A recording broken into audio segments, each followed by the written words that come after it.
এটা দেওয়া যায়। তাহলে আজকে যারা নতুন জয়েন করেছেন, আমরা formally now we are going to formally start the courses. Basically আমাদের এই কোর্সটা হলো, আমাদের কোর্সটার নাম আছে কাস্টমস এন্ড বন্ড ম্যানেজমেন্ট। আমরা এই কাস্টমস এন্ড বন্ড ম্যানেজমেন্টটা পড়ব। এই বন্ড ম্যানেজমেন্টটা পড়ার জন্য আমাদের we have some rules, we have some sorts of guidelines. আমরা সেগুলো ফলো করব। হ্যাঁ, আপনারা যারা এখনো পর্যন্ত এখানে আওমাস দা present around 53, 53, the quantity is not somehow lower. I think it's a good quantity now present. তো এই জায়গাগুলোতে আমরা কি করবো, আমাদের কিছু রুলস এন্ড রেগুলেশনস আছে। Basically the class will be combination of theory and practice. আমরা থিওরি গুলো আলাপ করব, সেই সাথে সাথে থিওরি কিভাবে প্র্যাকটিসকে এমফাসাইজ করে, প্র্যাকটিসকে লিড করে, প্র্যাকটিসকে পারফেক্ট করে, সেগুলো দেখবো। তার মানে আমরা সব জায়গাগুলোতে দেখবো যে class will be combination of the theory and practice. এটা হবে, আমরা শুধু থিওরি পড়বো না, আবার শুধু প্র্যাকটিস করব না। যদি আমরা প্র্যাকটিস করতে যাই, আমার থিওরির প্রয়োজন হবে। আর যদি আমি থিওরি না জানি কমপ্লিটলি, অ্যাকুরেটলি, রাইটলি, অথেন্টিক্যালি, আমার পক্ষে প্র্যাকটিস করার সুযোগ নাই। হ্যাঁ, আর শুধু যদি থিওরি পড়ি, শুধু যদি থিওরি পড়ি, when I'll go to the field, I'll fail. মিন আমাদের পার্টিসিপেন্ট যারা আছে, আমাদের স্টুডেন্ট যারা আছে, তাদের এক্সপেরিয়েন্স লাইফে, তাদের রিয়েল লাইফে ফেল করবে যদি আমরা প্র্যাকটিসকে এখানে কোর্সের ভিতরে না। 2 নম্বর কথা হলো, all you are the graduate. আমি মনে করি আমার থেকে আপনাদের ভালো এডুকেশন আছে, আপনারা ভালো নলেজেবল পারসন। আপনারা যা শুনবেন, আপনাদের ভিতরে যে যে অভিজ্ঞতাগুলো আছে সেগুলো শেয়ার করবেন। Main class will be very much reciprocal. Dais will say, audience will hear, audience will say, dais will hear. হ্যাঁ, এই দুপক্ষের বলা এবং শোনার মধ্য দিয়ে the class will be more attractive, more motivational, more enjoyable. যদি আমরা ক্লাসকে এনজয়েবল করতে পারি, তাহলে কি করব, এই সেশন থেকে it's possible to achieve utmost issues. হ্যাঁ, সবচেয়ে বেশি কিছু আমরা সেখান থেকে অর্জন করতে পারবো। তাহলে আমরা এটা পড়বো, আমরা এই বিষয়গুলোকে মাথায় নিয়ে সামনে আগাবো। আপনারা ক্লাসে পার্টিসিপেট করবেন, রেসপন্ড করবেন। যত বেশি রেসপন্ড করবেন, মনে করবেন ক্লাস তত ভালো হবে। তবে আবার হই হুল্লোড় করবেন না, গোলমাল করবেন না, হয়তো প্রশ্ন করবেন না। হ্যাঁ, ক্লাস রিলেটেড যত ইস্যুজ আছে, যদি ক্লাসের ভিতরে না হয়, ক্লাসের বাইরেও যদি কোনো প্রশ্ন থাকে, সেটা ক্লাস শেষ হওয়ার পরে তখন করবেন। ঠিক আছে, এটা একটা ইস্যু। তাহলে আমাদের ক্লাস মোটিভেশনাল হবে এবং এনজয়েবল হবে। তাহলে এই কাস্টমস এবং ভ্যাট পড়ার জন্য বেসিক্যালি আমাদের 8টা থেকে 10টা মডিউল বা সেশনের কথা বলা আছে। আমরা এটা তো আপনারা পেয়েছেন না সবাই? পেয়েছেন তো? জি স্যার, পাইছি। পাবেন, যারা পাননি তারাও পাবেন। আমরা এইগুলো কভার করব। বেসিক্যালি আমাদের ইন্ট্রোডাক্টরি, কাস্টমস কি করে আসলো, কাস্টমস এর কাজটা কি, কাস্টমস কি করে, বন্ড কি, বন্ডের ফাংশনটা কি, এগুলো আমরা একটু দেখব। বন্ড এবং কাস্টমস কে ভালোভাবে জানতে হলে আমাদের কিছু ল, রুলস, রেগুলেশনস আমাদেরকে জানতে হবে। হ্যাঁ, কিছু দেশি আইন আছে, দেশি বিদেশি আইন আছে। যেহেতু customs, what is the customs? Customs হলো এমন একটা অথরিটি যারা দেশের আমদানি এবং রপ্তানি নিয়ে কাজ করে। They are the real authority, regulatory authority to extend, to control, to regulate, to facilitate the import and export.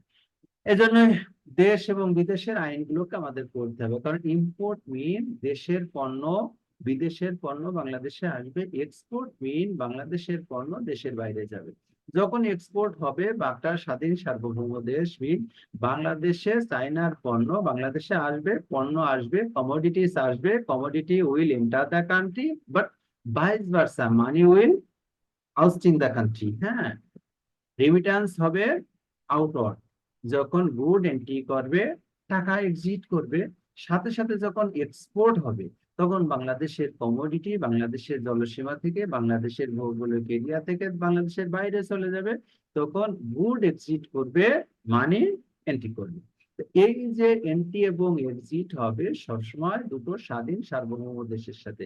কাজে আমার এক দেশের আইন মানলে হবে না, আমাকে বোথ দ্য কান্ট্রি আইন মেনে চলতে হবে। সাথে সাথে এই দুই দেশের বিজনেসকে নিয়ন্ত্রণ করবার জন্য, রেগুলেট করবার জন্য, ফ্যাসিলিটেট করবার জন্য যদি কোনো ইন্টারন্যাশনাল ল, রুলস, রেগুলেশনস থেকে থাকে, সেটা আমাদেরকে করতে হবে। এই জন্য আমরা আমরা যে সমস্ত বাণিজ্য সংগঠনগুলো আছে, যে সমস্ত বৈশ্বিক বাণিজ্যিক প্রতিষ্ঠানগুলো আছে, সেগুলো পড়বো। বাংলাদেশের ল রুলস গুলো পড়বো, যেরকম আমাদের কাস্টমস আইন পড়বো, আমাদের ইম্পোর্ট পলিসি অর্ডার, মিন আমদানি নীতি আদেশ পড়বো, রপ্তানি নীতি পড়বো। হ্যাঁ, সুযোগ যদি পায় আমাদের শিল্প নীতি পড়বো। ওইগুলো হয়তো সুযোগ পাবো না, তারপরে আমরা চেষ্টা করব। আমরা WTO ওয়ার্ল্ড ট্রেড অর্গানাইজেশনস এর রুলস রেগুলেশন সম্পর্কে একটু জানার চেষ্টা করব। WCO ওয়ার্ল্ড কাস্টমস অর্গানাইজেশন কি বলছে সেটা জানার চেষ্টা করব। ICC international chamber of commerce, তাদের কোনো পাবলিকেশনস আছে কিনা, ফরেন ট্রেড এবং ইম্পোর্ট এক্সপোর্ট তারা রেগুলেট করে কিনা, করলে কিভাবে করে সেটা দেখার চেষ্টা করব। আমরা ইনকোটার্মস গুলো দেখার চেষ্টা করব। আমরা এইচএস কোড গুলোকে দেখার চেষ্টা করব, কারণ ট্রেড কে এই সমস্ত টুলস বা কিটস ফ্যাসিলিটেট করবে, কন্ট্রোল করবে, রেগুলেট করবে, সেগুলো আমরা দেখবো। হ্যাঁ, এরপরে এরপরে আমরা কি করব, যেহেতু আমরা কাস্টমস, যখন বাংলাদেশে পণ্য আসবে, এই পণ্যগুলো কিভাবে কিভাবে অ্যাসেসমেন্ট হবে, কিভাবে ক্লাসিফিকেশন হবে, এই অ্যাসেসমেন্ট এবং ক্লাসিফিকেশন করার জন্য কোনো প্রসিডিউর আছে কিনা, সেগুলো আমরা দেখবো। ডেফিনিট আছে, কাস্টমস আইনে বলা আছে, অন্যান্য আইনগুলোতে সেগুলো ক্লারিফাই করা আছে।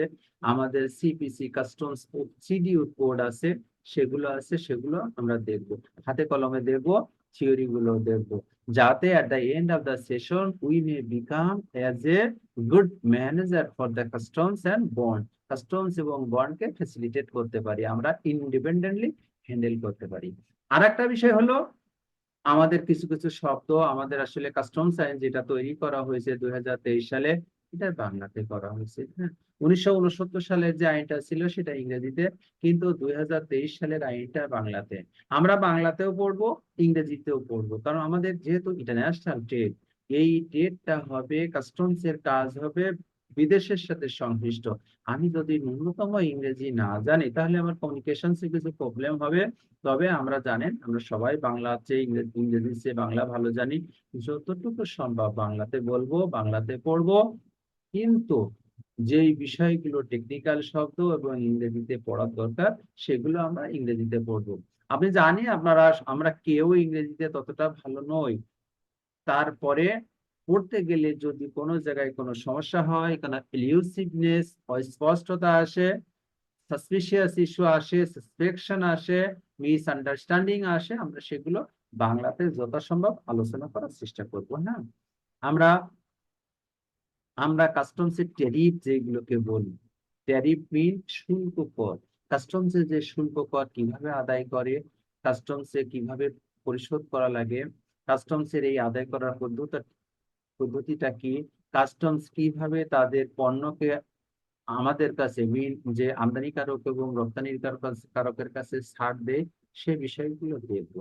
এইটা দেখতে যে যারা যে প্রসিডিউর মেনটেন করে, সেটা আমাদের আলোচনার বিষয় হবে। হ্যাঁ, একটা জিনিস মনে করবেন, what is the difference in between customs and customs bond management. আপনারা মনে মনে রাখতে হবে আমাদেরকে, আমরা বন্ড নিয়ে যখন আলাপ করব, তখন মাথায় রাখবো, তখন এই বিষয়টা মাথায় রাখবো, কাস্টমস এর যাবতীয় ফর্মালিটিস মেনটেন হবে, যাবতীয় ফর্মালিটিস কমপ্লিট করতে হবে in view of the customs act. Assessment হবে, ক্লাসিফিকেশন হবে, কিন্তু পণ্য ছাড় করানোর সময় আমরা কোনো শুল্ক কর পরিশোধ করব না।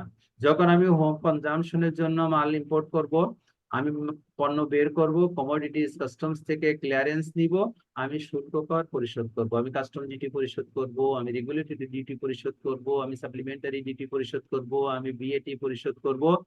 কিন্তু আমি যখন বন্ডের আওতায় আসব, আমি কিছুই পরিশোধ করব না, কিন্তু আমার ফর্মালিটিস মেনটেন করতে হবে। এই জন্যই কাস্টমস বন্ড করতে গেলে সাথে সাথে কাস্টমস এর যে ফর্মালিটিস গুলো আছে, সেগুলো আমাদেরকে পড়া লাগবে। বন্ড কখন অ্যাপ্লিকেবল হবে? বন্ড অ্যাপ্লিকেবল হবে যদি আমি উপকরণ আমদানি করি, সেই উপকরণ দিয়ে ফিনিশ প্রোডাক্ট তৈরি করি, সেই ফিনিশ প্রোডাক্ট যদি আমি বিদেশের বাজারে বিক্রি করি, এই প্রক্রিয়াটা, এই সাইকেল যদি আমি মেনটেন করতে পারি, তাহলে আমি সরকারকে শুল্ক কর দিব না। কিন্তু এমন কোনো ঘটনা ঘটলো, আমার একটা বন্ড লাইসেন্স আছে, আমি ওয়্যার হাউসে পণ্য নিয়ে আসলাম, মিল উপকরণ নিয়ে আসলাম, আনার পরে আমি ফিনিশ প্রোডাক্ট তৈরি করলাম, কোনো ক্রমে আমি এক্সপোর্ট করতে পারি নাই, আমাকে দেশের বাজারে বিক্রি করার প্রয়োজন হতে পারে, তখন কি হবে?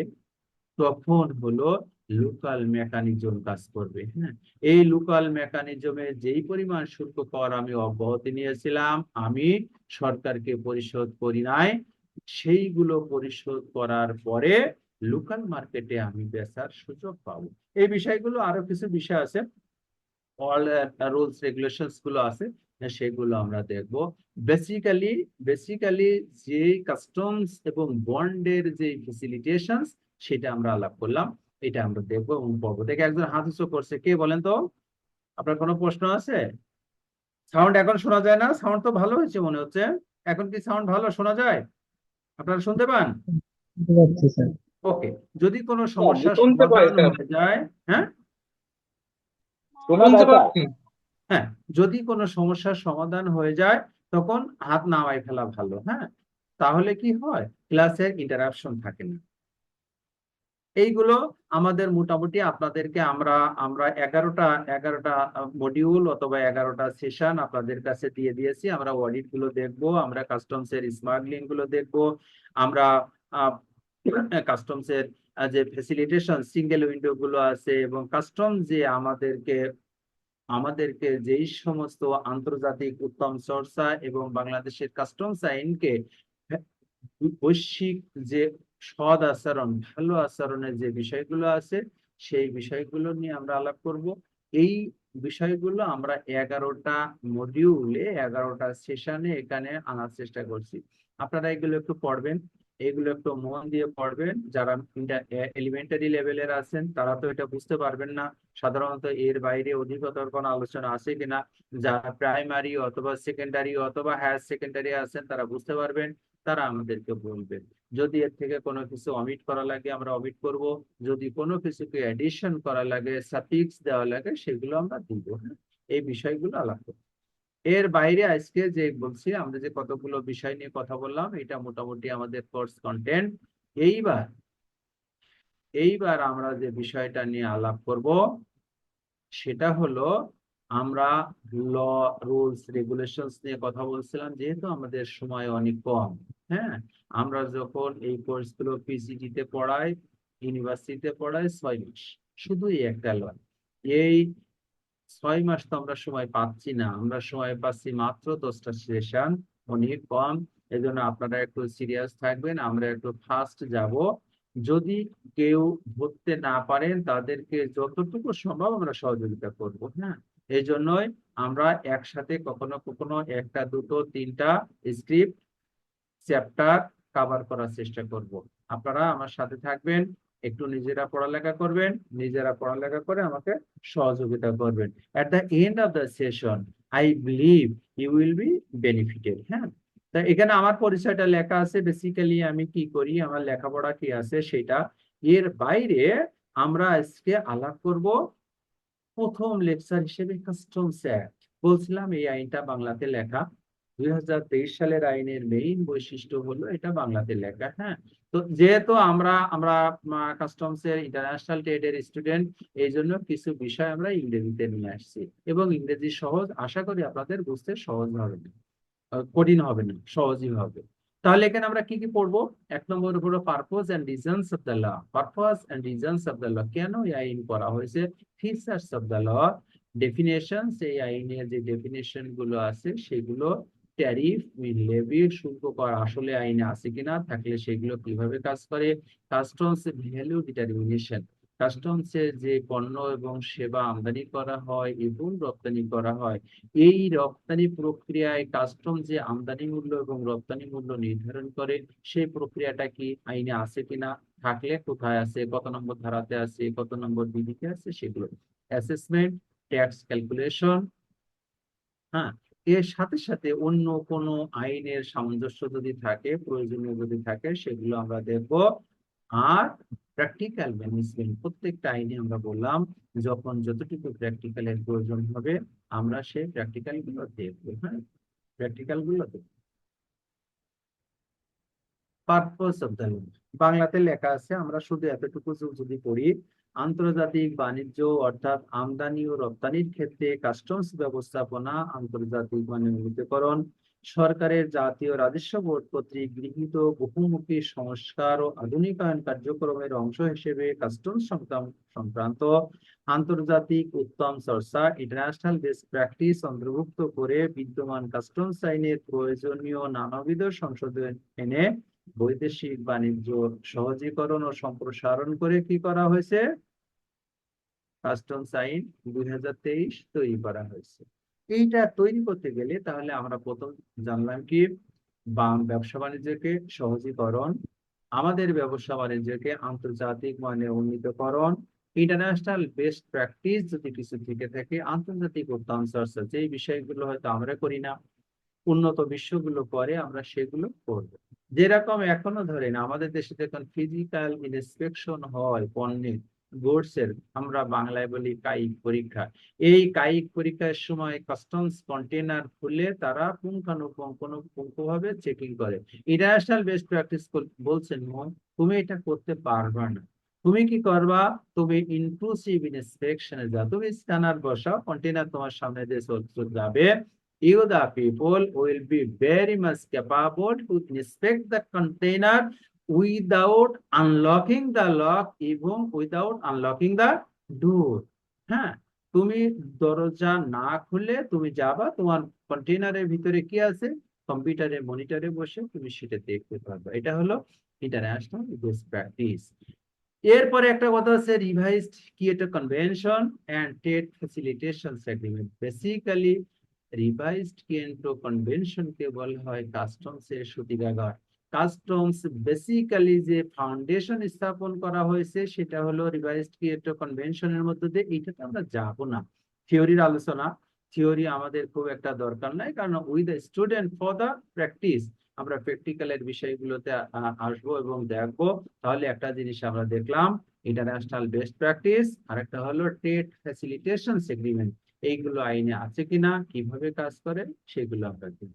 সর্বোপরি যে কথা বলা আছে, প্রত্যেকটা আইন, আমাদের ভ্যাট আইন বলেন, আমাদের ট্যাক্স আইন বলেন, আমাদের কাস্টমস আইন বলেন, যে বিষয়গুলো নিয়ে আমরা আলাপ করি, at the end of the day সরকার অনেক ভালো ভালো কথা বলে, রেগুলেটরি বডি অনেক সুন্দর সুন্দর কথা বলে, আমরা আন্তর্জাতিক মানে উন্নীত করব, আমরা ফেসিলিটেট করব, আমরা রেগুলেট করব, আমরা অবৈধ কার্যক্রমকে বন্ধ করব, নিরুৎসাহিত করব। ফাইনাল কথা যেটা থাকে সেটা হলো রাজস্ব বৃদ্ধি করবে। মেন আমাদের এই আইন হলো সরকার আপনাকে অনেকগুলো ফ্যাসিলিটিস দিবে, আপনি ফ্যাসিলিটিস পাবেন, in view of the facilitations, in exchange of this sorts of facilitations, at the end of the day, at the end of the war, the stakeholder will pay the revenue towards the government. Basically, main motive of the government, main motive of the regulatory is to collect the revenue from the stakeholders. ঠিক রাজস্ব আইন, main customs আইন 2023 মূল উদ্দেশ্য হলো সোজা কথা রাজস্ব আদায় করা। হ্যাঁ, আমরা যখন দেখবো ট্রেড ব্যারিয়ার, এই যে আমরা সিডির কথা বলছি, এই যে আমরা আরডির কথা বলছি, আমরা রেগুলেটরের কথা বলছি, এগুলো তো স্টেক হোল্ডারের কাছ থেকে টাকা নেওয়া হচ্ছে। তার মানে সে যখন পণ্য আনলো, ইম্পোর্ট করলো, গভর্নমেন্টকে তাকে রেভিনিউ দিতে হচ্ছে। ডেফিনিট এটা পণ্যের মূল্যকে দেশে বৃদ্ধি করবে, তাহলে এটা ব্যারিয়ার, এটা বাধা। হ্যাঁ, এরকম এইগুলোকে বলে ট্যারিফ ব্যারিয়ার, মেইন শুল্ক বাধা। এরকম অশুল্ক বাধাও আছে, নন ট্যারিফ ব্যারিয়ার। যেরকম ধরেন কিছুদিন আগে দেখছিলাম বাংলাদেশে কি করা হলো, বাংলাদেশের এক্সপোর্টকে ট্রানজিট ফ্যাসিলিটিস বাতিল করে দিল, ট্রান্সশিপমেন্ট ফ্যাসিলিটি, ট্রানজিট বাতিল করে না, ট্রান্সশিপমেন্ট ফ্যাসিলিটিস ইন্ডিয়া বাতিল করে দিল। এইগুলো হলো নন ট্যারিফ ব্যারিয়ার। ট্রেডে ট্যারিফ এবং নন ট্যারিফ ব্যারিয়ার কিভাবে হ্যাম্পার করে সেগুলো আমরা একটু দেখবো, আমরা আলাপ করব। সবকিছু বিষয় যদি আপনারা ধৈর্য ধরে ক্লাসে থাকেন, ক্লাসগুলো শোনেন, আশা করি at the end of the session আপনারা উপকৃত হবেন। আপনারা যদি উপকৃত হন আমাদেরও ভালো লাগবে, কর্তৃপক্ষরাও ভালো লাগবে। হ্যাঁ, এই কাস্টমস আইনের বেসিক ফিচার্স গুলো কি কি সেটা হলো আমরা আগে আলাপ করছি। এটা বাংলাতে লেখা আছে, হ্যাঁ। এটা চ্যাপ্টার আছে সম্ভবত 23টা 27টা, আর্টিকেল আছে 269টা, শিডিউল আছে দুইটা শিডিউলের একটা শিডিউল আছে ফার্স্ট শিডিউল, যেটাকে আমরা বলি ট্যারিফ শিডিউল। এই ট্যারিফ শিডিউলের মধ্য দিয়ে আমদানি এবং রপ্তানি পণ্যের উপরে শুল্ক কর আরোপ করা হয়। আমাদের একটা ধারণা আছে যে হয়তো রপ্তানি পণ্যের উপরে শুল্ক কর হয় না। বেসিক্যালি বিষয়টা ঠিক না। রপ্তানির উপরেও শুল্ক কর আছে, আমদানির উপরেও শুল্ক কর আছে।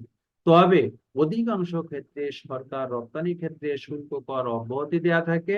এই জন্য রপ্তানিতে অধিকতর শুল্ক কর পরিশোধ করবার প্রয়োজন হয় না। যেরকম আমাদের মূসক আইনে বলা আছে, মূসক আইনের ধারা 2 উপধারা 62 এবং 82-তে বলা আছে ডিরেক্ট এক্সপোর্ট মিন সরাসরি রপ্তানি এবং প্রচ্ছন্ন রপ্তানি দুই ক্ষেত্রেই কোনো ক্রমে মূসক আরোপ করা যাবে না। মূসক আরোপ করা যাবে সেই পণ্যের উপরে যেটা দেশে আসবে, দেশে ভোগ করা হবে, দেশে ব্যবহার করে ফেলা হবে, হ্যাঁ। এই জন্যই ট্রেডে এক্সপোর্টে শুল্ক কর খুবই কম, শুল্ক কর তো নাই, সরকার অব্যাহতি দিছে। উপরন্তু এক্সপোর্টকে বুস্ট আপ করার জন্য কিছু কিছু ক্ষেত্রে ইনসেনটিভ দিয়ে এক্সপোর্টকে বুস্ট আপ করা হয়। যদি আমরা সুযোগ পাই আমরা সেগুলো দেখবো, ঠিক আছে। কোনো সমস্যা হচ্ছে কিনা, কোনো প্রশ্ন থাকলে হাত উঁচু করবেন, প্রশ্নগুলোর উত্তর আমরা দিব, ঠিক আছে। আমার কথা শুনতে পাচ্ছেন? শোনা যায় কিনা? জি sir, okay sir, thank you sir. ভালো, হ্যাঁ, বোঝা যায় কিনা? জি স্যার, ক্লিয়ার বোঝা যাচ্ছে স্যার, ইনশাল্লাহ। তাহলে আমরা যে বেস্ট প্র্যাকটিস গুলো কথা বলছিলাম, best practice basically is the issuer WCO, World customs Organization. আমরা এগুলো দেখব, এখনো একটু দেখব যে ওয়ার্ল্ড কাস্টমস অর্গানাইজেশন যেটা হলো এটা ইন্টার গভর্নমেন্টাল অর্গানাইজেশন। সরকার, আমাদের সরকার এই এই প্রতিষ্ঠানের সাথে আছে, সরকার মিন বাংলাদেশ গভর্নমেন্ট। আমাদের এইচএস কোর্টকে কন্ট্রোল করে যে ইনস্টিটিউশন, সেটা হলো ডব্লিউসিও। আমরা আমদানি নীতি আদেশ এবং রপ্তানি নীতি আদেশ যখন পড়বো তখন দেখবো, আমরা যখন কাস্টমস আইন পড়বো তখনও দেখবো, আমরা যখন ফরেন এক্সচেঞ্জ গাইডলাইন পড়বো তখনও দেখবো। এইচএস কোডের উল্লেখ ছাড়া বাংলাদেশ থেকে আমদানি রপ্তানি করার কোনো সুযোগ নাই। এইচএস কোড নিয়ে আমাদের ডিটেল আলোচনা আছে, সেখানে আলাপ করবো। এইটার মূল কর্তৃপক্ষ হলো ডব্লিউসিও, ওয়ার্ল্ড কাস্টমস অর্গানাইজেশন। তারা কিছু রুলস এর কথা বলছে, তারা কিছু বেস্ট প্র্যাকটিসের কথা, ফ্যাসিলিটেশনস এর কথা বলছে। সেটা হলো অথরাইজ ইকোনমিক অপারেটর, এইও। এইও হলো যারা ভালো কাস্টমার, যাদের রেকর্ড ভালো আমদানি এবং রপ্তানিতে, সরকার তাদেরকে কিছু ফ্যাসিলিটেট করে। কেমন ফ্যাসিলিটি? সেটা হলো কন্টেনারের ফিজিক্যাল ইন্সপেকশন অধিকাংশ ক্ষেত্রে বন্দরে হবে না। কন্টেনার গুলো ডিরেক্টলি তাদের ইয়ার্ডে নিয়ে যাওয়া যাবে, ফ্যাক্টরিতে নিয়ে যাওয়া যাবে। শুল্ক কর কখনো কখনো দেরিতে পরিশোধ করা যাবে। তারা যেই সমস্ত, যদি কোনো সময় ডিফার্ড পজিশন থাকে, জ্যাম থাকে, ডিটেনশন থাকে বন্দরগুলোতে, সেই জায়গাগুলোতে তারা ফ্যাসিলিটিস পাবে। এই জন্য একটা লাইসেন্স ইস্যু করে। বন্ড যেরকম আমরা দেখবো, একটা লাইসেন্স সরকার কিছু যাচাই বাছাই করে, কিছু কোয়ালিটি সম্পন্ন মানুষকে বন্ডের লাইসেন্স দেয়।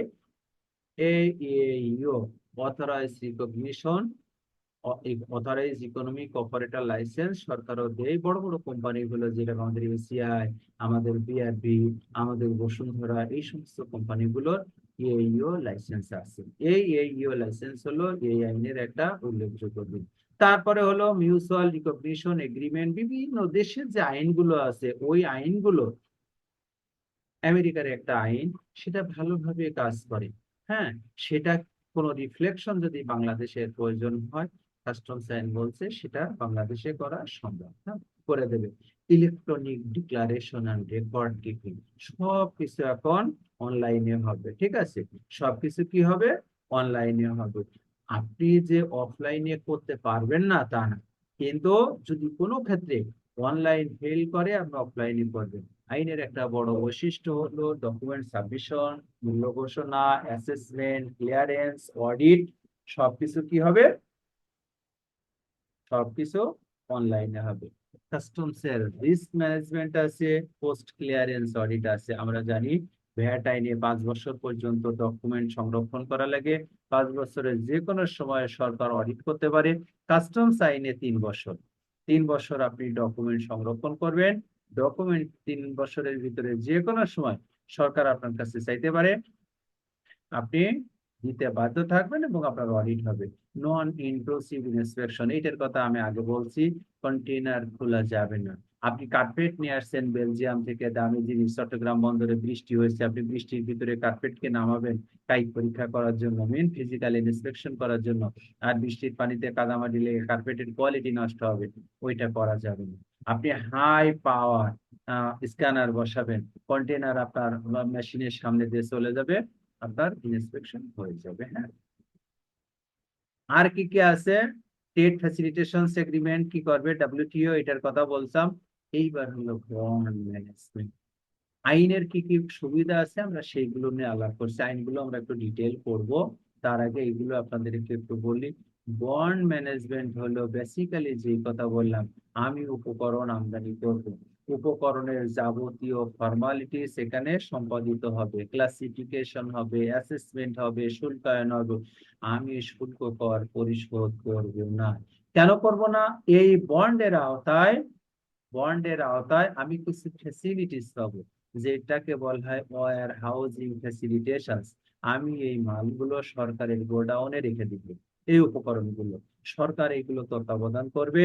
এই তত্ত্বাবধান করা মাল একটা নির্দিষ্ট পদ্ধতিতে আমি আমার কারখানায় নিয়ে যাব, আমি পণ্য উৎপাদন করব, এই উপকরণ দিয়ে সেটা আমি এক্সপোর্ট করব। কোনো ক্রমে আমি দেশের বাজারে, যেটাকে আমাদের দেশে বলা হয় খোলা বাজার, আমি খোলা বাজারে বিক্রি করতে পারবো না। এই যে ফ্যাসিলিটেশন, এইটাই হলো বন্ড। এই বন্ড লাইসেন্স আমাদের বন্ড কমিশনারেট আছে, কমিশনারেট গুলো ইস্যু করে। যাদের বন্ড লাইসেন্স আছে তারা এইভাবে উপকরণ আনবে, পণ্য তৈরি করবে, দেশের বাইরে বিক্রি করবে, বিক্রি মিন এক্সপোর্ট করবে, তারা সরকারকে কোনো শুল্ক কর পরিশোধ করবে না। এখন এই আওতায় একটু বৃদ্ধি করা হয়েছে। অনেক কোম্পানি আছে যারা বন্ড লাইসেন্স নিতে পারে না, তারাই এক্সপোর্ট করে। এই জন্য সরকার কিছু কিছু কোম্পানিকে ব্যাংক গ্যারান্টির মাধ্যমে এক্সপোর্ট করার সুযোগ দিচ্ছে, আমরা সেগুলো একটু দেখব। এর আগে একটা ফেসিলিটেশন ছিল, সেটা হলো ডেডো, শুল্ক কর প্রত্যর্পণ দপ্তর, আমাদের পল্টনে আছে। যে যদি কোনো কোম্পানি ব্যাংক গ্যারান্টি দিয়েও পণ্য নিতে না পারে, যদি বন্ড লাইসেন্স না থাকে, কৃষি সাথে এক্সপোর্ট করে, তাহলে আমদানির সময় যে শুল্ক কর সে পরিশোধ করবে, তার 8/7 মিন 8 টাকা শুল্ক কর পরিশোধ করলে নিয়ম কানুন পরিপালন সাপেক্ষে ডেডোর ডিজি 7 টাকা ফেরত দেবে, যেটাকে বলা হয় ডিউটি ড্রব্যাক, শুল্ক কর প্রত্যর্পণ বা রিয়া। হ্যাঁ, এটা এটাও করতে পারবে। এইসব বিষয়গুলো আমরা পরবর্তীতে একটু আলাদা করব। অ্যাডভান্স রুলিং, অ্যাডভান্স রুলিংটাই আইনের বৈশিষ্ট্য। এটা কি? অ্যাডভান্স রুলিং হলো আপনি কোনো পণ্য ইম্পোর্ট করবেন, প্রত্যেকবার কাস্টমস এর ক্লাসিফিকেশন নিয়ে, অ্যাসেসমেন্ট নিয়ে আপনার সমস্যা হয়। আপনি বন্দরে আপনার মালগুলো ফাইন হয়, আপনার শিপিং জরিমানা হয়, আপনার বন্দরের জরিমানা হয়, পেনাল্টি হয়, ক্লাসিফিকেশনে দেরি হয়। এই জন্য আমাদের জাতীয় রাজস্ব বোর্ডে একটা উইং আছে, একজন মেম্বার এটার হেড থাকেন, এটা একটা কোর্টের মতো। এখানে অ্যাপ্লিকেশন করা যায়, অ্যাপ্লিকেশন করলে উভয় পক্ষে হিয়ারিং হয়, হিয়ারিং হওয়ার পর যদি এই আদালত মনে করে যে applicant is eligible to get the verdict, then they issue the rule for 36 months। এই 36 মান্থ যে ইস্যু করে সেটাকে বলা হয় অ্যাডভান্স রুলিং। এই অ্যাডভান্স রুলিং যদি ইস্যু করা হয়, কমিশনার অথবা এলসি স্টেশনের যেই সমস্ত ইনচার্জরা থাকে, সেই নির্দেশনা মেনে চলতে বাধ্য। জাতীয় রাজস্ব বোর্ড এই কাজগুলো করে, এবং তারা এই যে কোম্পানিগুলো এই অ্যাডভান্স রুলিং এর মেন ক্লাসিফিকেশনের ফ্যাসিলিটেশন পায়, সেগুলো তাদের ওয়েবসাইটে প্রকাশ করা হয়। হ্যাঁ, তারপরে আছে protection the local industry from the unfair competition. সেটা তো আপনারা জানেন, আমরা বললাম যে শুল্ক কর দেওয়া লাগে, তার মানে আমদানি করা পণ্যের দাম বেড়ে যায়। আমাদের লোকাল মার্কেটে যেটা তৈরি হয়, দেশীয় ভাবে যদি উৎপাদন হয়, সে কম্পিট করতে পারে, দেশীয় শিল্পের বিকাশ লাভ করে। এরপরে আরো কিছু ইস্যু আছে, anti dumping, countervailing, safeguard measures, এইগুলো দেখবো। বেসিক্যালি এই বিষয়গুলো লোকাল ইন্ডাস্ট্রিকে সেভ করার জন্য তৈরি করা হয়। আমরা যখন আইনকে ডিটেল পড়বো তখন এগুলো নিয়ে আলাপ করবো। ফ্লোটিং এক্সচেঞ্জে আমাদের কাস্টমস আইন 2023 আর্টিকেল নাম্বার 27 পরিষ্কার করে বলছে আমাদের যে বৈদেশিক বাণিজ্য হবে, এখানকার যে টাকার লেনদেন হবে, অর্থের লেনদেন হবে, আপনি বিদেশ থেকে পণ্য আনবেন, you must have to pay the money. Value payment করতে হবে না, প্রাইস তো পেমেন্ট করতে হবে। আপনার বলছি আমরা আমরা ট্রেডের যে সংজ্ঞা, ট্রেডের সংজ্ঞা আমরা দেখছি ট্রেড হবে must by the foreign currency. তো ফরেন কারেন্সি লোকাল কারেন্সিতে কনভার্ট করতে হবে। এই যে কনভার্টেশনের রেট, সেটা হবে floating exchange rate. Floating exchange রেটটা কি? বাংলায় বলা হয় ভাসমান মুদ্রা বিনিময় ব্যবস্থা। এটা হলো ডিমান্ড অ্যান্ড সাপ্লাইয়ের উপরে দর নির্ধারণ হবে, দাম নির্ধারণ করা হবে। বাংলাদেশের কোন ইনস্টিটিউশন যেরকম বাংলাদেশ ব্যাংক প্রায় আমাদের রেটে হস্তক্ষেপ করে, এইটা করতে পারবে না। এইটা আমাদের কাস্টমস আইনে বলা আছে। কোথায় বলা আছে? আমরা যখন ডিটেল পড়বো তখন দেখবো সেকশন 27। হ্যাঁ, imposition of the penal tax for delay customs clearance, আগে এটা ছিল না। 1969 আইনে এটা ছিল না। আপনার শুল্ক কর পরিশোধ হয়ে গেছে, আপনি অহেতুক পণ্যে বন্দরে মালটা ফেলে রাখছেন, আপনাকে ফাইন দিতে হবে, পেনাল্টি দিতে হবে। হ্যাঁ, এটা কতটুকু দিতে হবে, কতদিন পরে দিতে হবে? সম্ভবত ধারা 32 এখানে বলা আছে। ঠিক আছে, এখানে বলা আছে টেম্পোরারি ইম্পোর্ট এক্সপোর্ট, এই সুযোগটা রাখা হয়েছে। ওই যে বললাম বন্ডের মাধ্যমে আপনি মাল আনবেন, এই মাল তো আপনি দেশে ব্যবহার করবেন না, আবার এক্সপোর্ট হয়ে যাবে। For this reason this is called the temporary import. হ্যাঁ, সাময়িক আমদানি। আমরা কাস্টমস এর প্রসিডিউরটা যখন পড়বো, কাস্টমস এর সাময়িক আমদানিটা পড়বো। তারপরে আছে কি টেম্পোরারি ইম্পোর্ট তো পড়লাম, convention the world customs organisation WCO, এটা পড়বো। এইগুলো একটা খুব আমরা একটু বেশি সময় দিব না, কারণ this is the very much elementary লেভেলের ডিসকাশন, আমরা এটাতেও খুব একটা যাব না। Recognition of the various rights and responsibilities of the intellectual property, copyright act, GI act, geographic indicators act. হ্যাঁ, এই আইনগুলো আমরা পড়বো না, শুধু এতটুকু বলবো যে আমাদের মেধাস্বত্ব, আমাদের ভৌগোলিক বর্ণের সত্ত্ব আইন দ্বারা সুরক্ষিত। আমাদের ইলিশ মাছ যেরকম আমাদের সম্পদ, আমাদের জামদানি আমাদের সম্পদ, আমাদের আমাদের রাজশাহীর আম আমাদের সম্পদ, আমাদের দিনাজপুরের শতরঞ্জি আমাদের সম্পদ। এইগুলো জিওগ্রাফিক জিআই প্রোডাক্ট হিসাবে, জিওগ্রাফিক ইন্ডিকেটরস প্রোডাক্ট হিসাবে আমাদেরকে সেগুলো স্বীকৃতি দিচ্ছে। এটা আইনের উল্লেখযোগ্য অফিসার। কিন্তু আমরা এগুলো যদি পড়তে যাই, আমরা আমাদের বেসিক ইস্যুগুলোকে ফেইল করব। এই জন্য মোটামুটি নাম্বার পর্যন্ত যে বিষয়গুলো আছে আমরা এগুলো ডিটেল পড়বো। হ্যাঁ, এগুলো থিওরি পড়বো, এগুলো প্র্যাকটিক্যালও পড়বো।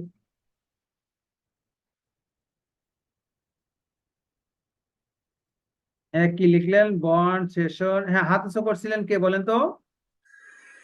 কোনো প্রশ্ন?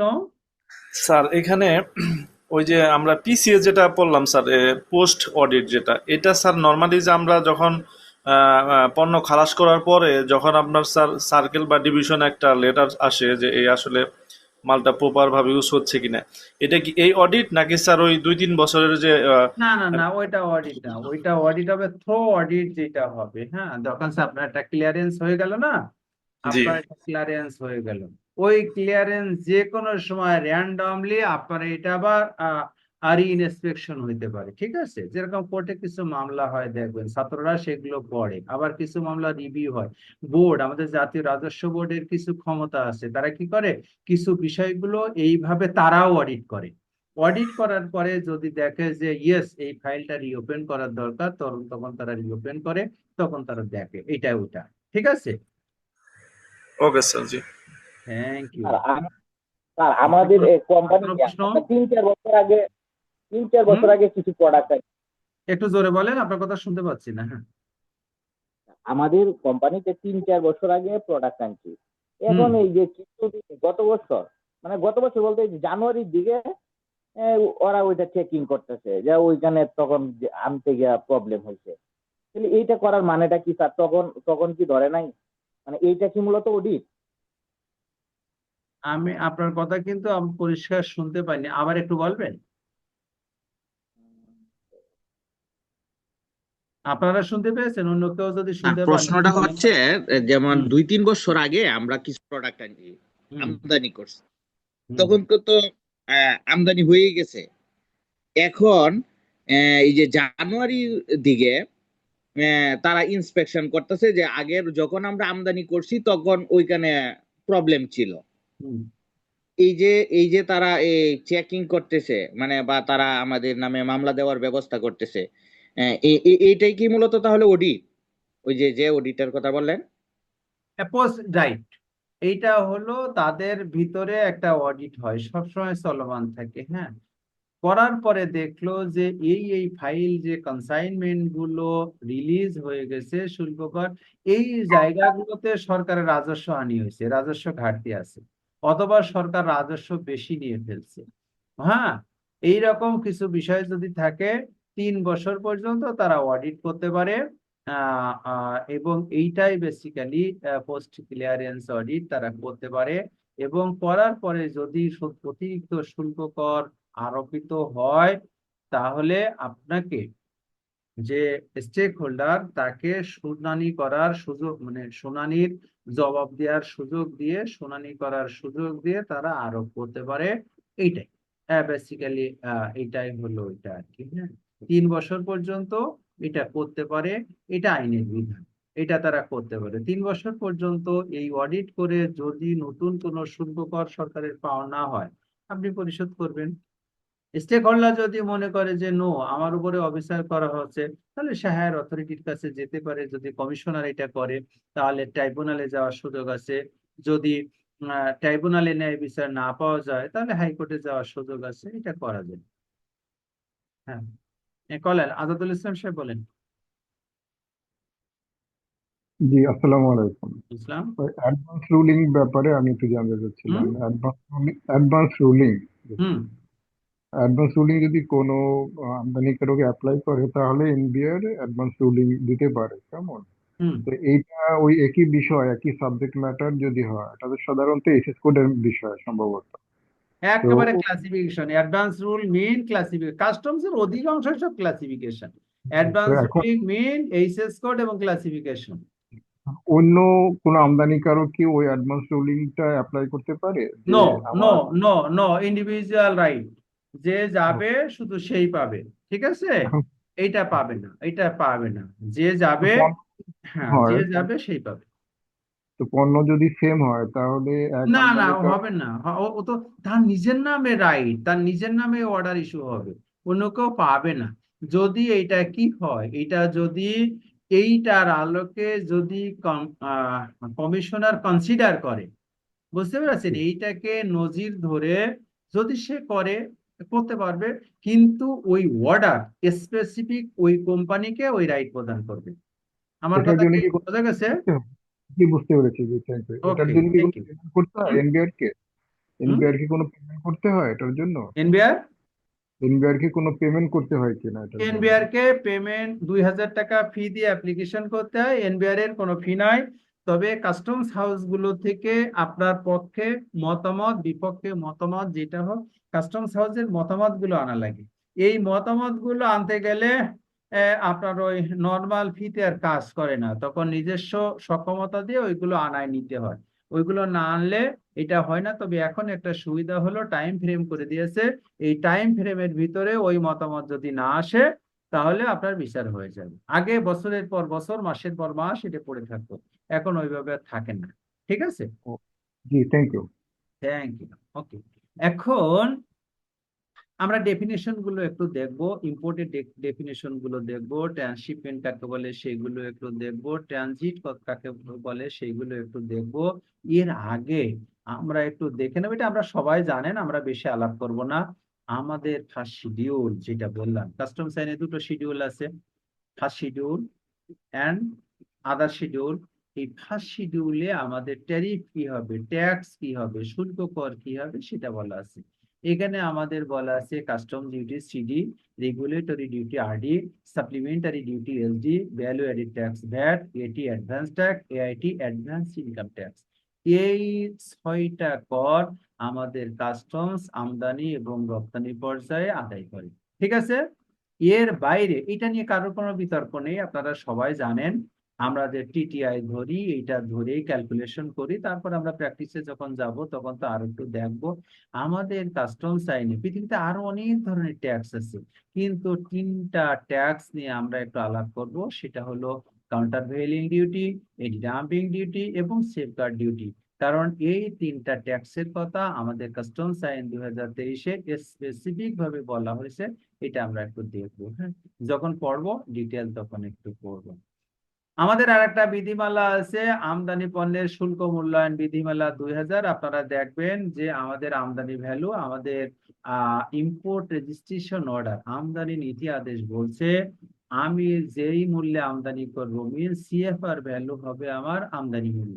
আমাদের কাস্টমস সবসময় আমদানি মূল্যকে, মিন ইনভয়েস মূল্যকে কনসিডারেশনে না নিয়ে তারা আমদানি মূল্যকে, তাদের যে অ্যাসেসেবল ভ্যালু আছে সেই জায়গায় আমদানি মূল্য পরিবর্তন করে দিতে পারে।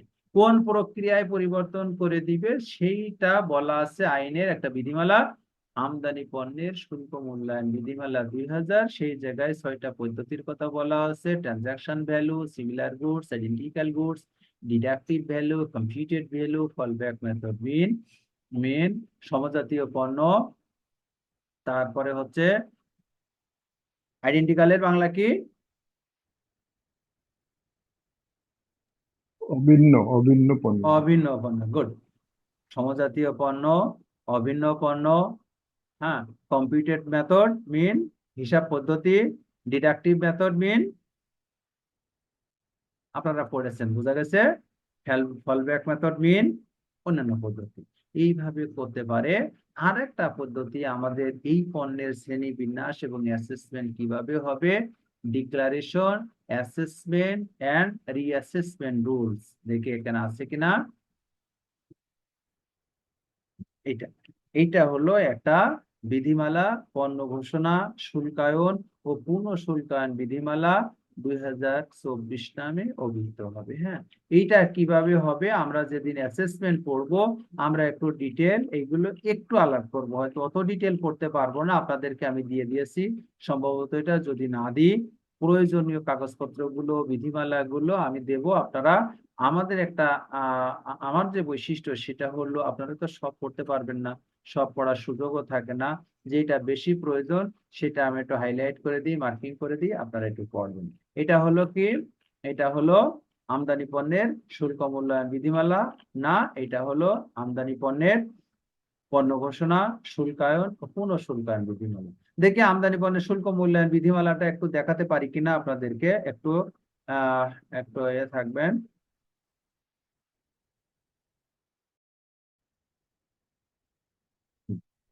দেখতে পাচ্ছেন? দেখা যায়? দেখতে পাচ্ছেন কিনা? কথা বলবেন, দেখা যায়? হ্যাঁ স্যার, দেখা যাচ্ছে স্যার। এই বিধিমালা একটু বড় করি। এই বিধিমালা শুল্ক মূল্যায়ন আমদানি পণ্যের মূল্য নির্ধারণ বিধিমালা 2000 নামে অভিহিত হবে। হ্যাঁ, এইটার আলোকে ভিত্তি করে কি করে কাস্টম আমদানি মূল্যকে অনেক সময় পরিবর্তন করে দিতে পারে। কাস্টম যদি মনে করে আমার আমদানি মূল্য, আমদানি নীতিতে বলা আছে সিএফআর মূল্য বা সিবিটি মূল্য হলো আমার আমদানি মূল্য, কাস্টমস এর কাছে মনে হলো যে no, this is no the real import value, আমার ইম্পোর্ট ভ্যালু লেখা আছে $10, সে মনে করছে $12, সে $12 করতে পারে। তবে কোন প্রক্রিয়ায় সেটা করলো আমদানিকারককে সেটা জানায় দিতে হবে। হ্যাঁ, এটাই হলো আইনের মূল ভিত্তি। তাহলে আমরা বলছিলাম ট্রানজাকশনস ভ্যালু, বিনিময় মূল্য। এরপরে আছে দেখেন, আমরা এই যে বিষয়গুলো লিখছি এটা একটা আমার কথা না, আইনের যে বিষয়গুলো বড় আকারে লেখা আছে আমরা শুধু সংক্ষিপ্ত ভাবে সেটা তুলে নিয়ে আসছি। আইডেন্টিক্যাল গুডস, আমার এক ভাই বললেন অভিন্ন মূল্য, গুড, ভালো নলেজ আছে ওনার। সিমিলার প্রোডাক্টস, সমতুল্য পণ্য, অগ্রহী মূল্য, ডিডাক্টিভ ভ্যালু, হিসাবকৃত মূল্য, কম্পিউটেড ভ্যালু, ফলব্যাক বা উন্নীত পদ্ধতি। হ্যাঁ, এইগুলো আমরা আমরা আমরা আপনারা একটু পড়বেন। আমরা হয়তো খুব একটা বেশি পড়তে পারবো না, তবে রেফারেন্স গুলো আপনাদেরকে আমরা দিয়ে দেবো। ঠিক আছে? আর সবাই যেটা আছে একটা করে বই কিনবেন, হ্যাঁ। বই কেনার জন্য আপনাদেরকে দেখেন, দেখতে পাচ্ছেন কিনা, দেখতে পাচ্ছেন, দেখেন তো এই বইটা, কাস্টমস আইন, বিধি ও পদ্ধতি, দেখা যায়? জি স্যার। এই বইটাতে কি হবে, লেটেস্ট ভার্সন যেটা আছে এইটাতে একসাথে যদি কিনেন কাস্টমস আইন 2023 পাবেন, এখানে আপনি আমদানি নীতি আদেশ পাবেন, রপ্তানি নীতি পাবেন, এবং আরো অনেকগুলো আইন যেগুলো আমাদের লাগবে না, মাদকদ্রব্য নিয়ন্ত্রণ নিয়ন্ত্রণ অনেকগুলো আইন আপনি পাবেন, সমস্ত বিধিমালাগুলো পাবেন স্যার মোটামুটি। 25 জুন পর্যন্ত আপডেট স্যার। না, 26-এ একটা বেরিয়েছে, হ্যাঁ 26 ও আচ্ছা, পর্যন্ত আপডেট, 26 26 এটা তো আগের বই। পাবলিকেশন কোন পাবলিকেশনের? এটা ওই দেখবেন 26 কাস্টমস আইন, ওই যে ইয়ে দেখবেন 26-এর পরে 26 সাল লেখা আছে ওখানে, 26 এডিশন লেখা আছে, হ্যাঁ। 26 এডিশনটা দেখে কিনবেন, বইটার দামও কম, একসাথে কে? সব পাওয়া যায়। হ্যাঁ, পাবলিশার বা রাইটার কে, মানে ও আরো একটু আব্দুল হাকিম লিটন, আমাদের লিটনটা আপনারা চিনেন, আমাদের লিটন সাহেব পাবলিশন হ্যাঁ, করে, আমরা লিটন পাবলিকেশন। আমরা লিটনই বলি।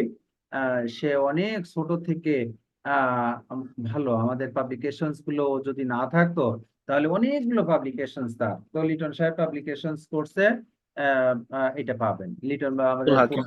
এনবিআর এর সামনে পাওয়া যায়, বিভিন্ন জায়গা থেকে পাওয়া যায়। আমাদের কথা বললে একটু কম নেই, তো আর বলার দরকার নেই, আপনারা এখান থেকে নিয়ে নিতে পারবেন, হ্যাঁ। বইগুলো কিনে নেবেন, একটা বই কিনে নেবেন।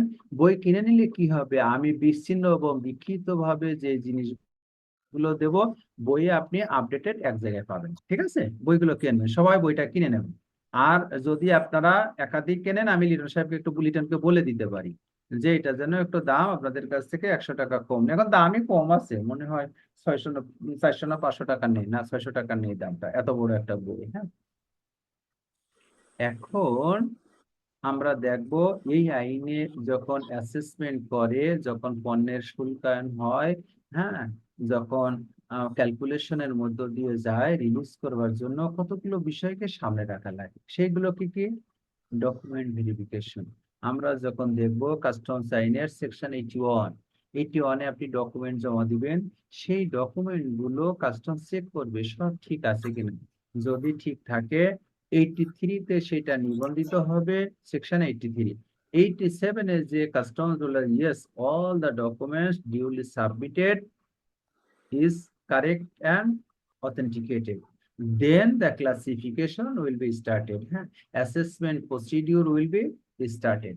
এই ডকুমেন্ট গুলো খুব গুরুত্বপূর্ণ, এই যে প্রক্রিয়া এটা গুরুত্বপূর্ণ। এই ডকুমেন্টস গুলো কি, কমার্শিয়াল ইনভয়েস, প্যাকিং লিস্ট, বা import registration certificate, export registration certificate, bill of lading, অথবা ট্র্যাক রিসিট, অথবা airway bill, certificate of origin, এবং পণ্যের আমদানির যোগ্যতা প্রমাণ করবার জন্য অন্যান্য যত কাগজপত্র আছে সেগুলো হলো সব ডকুমেন্টস।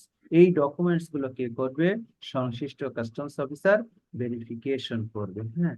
যদি পণ্যের ল্যাবরেটরি টেস্ট করার প্রয়োজন হয় ল্যাবরেটরিতে টেস্ট করবে, ল্যাবরেটরিতে যদি কেমিক্যাল টেস্টের প্রয়োজন হয় কেমিক্যাল টেস্ট করবে, যদি কায়িক পরীক্ষার প্রয়োজন হয় কায়িক পরীক্ষা করবে, সব ঠিকঠাক করে আপনার ডিউটি ফিক্স আপ করবে, তারপরে কনসাইনমেন্ট আপনাকে রিলিজ দিবে।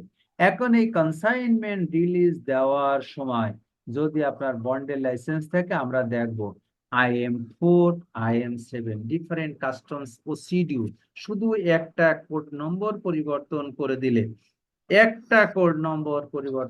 দিলে, পণ্য রিলিজ করার সময় একজনের কাছে শুল্ক কর সিস্টেম চাইবে, একজনের কাছে শুল্ক কর সিস্টেম চাইবে না। আপনারা যারা ভ্যাটে কাজ করেন তারা আপনারা দেখছেন সব বিল অফ এন্ট্রি গুলো থাকে IM4, এর অর্থ হলো দেশীয় ভোগের জন্য ছাড়করণ, এই জায়গাতে যাবতীয় শুল্ক কর আপনাকে পরিশোধ করতে হবে।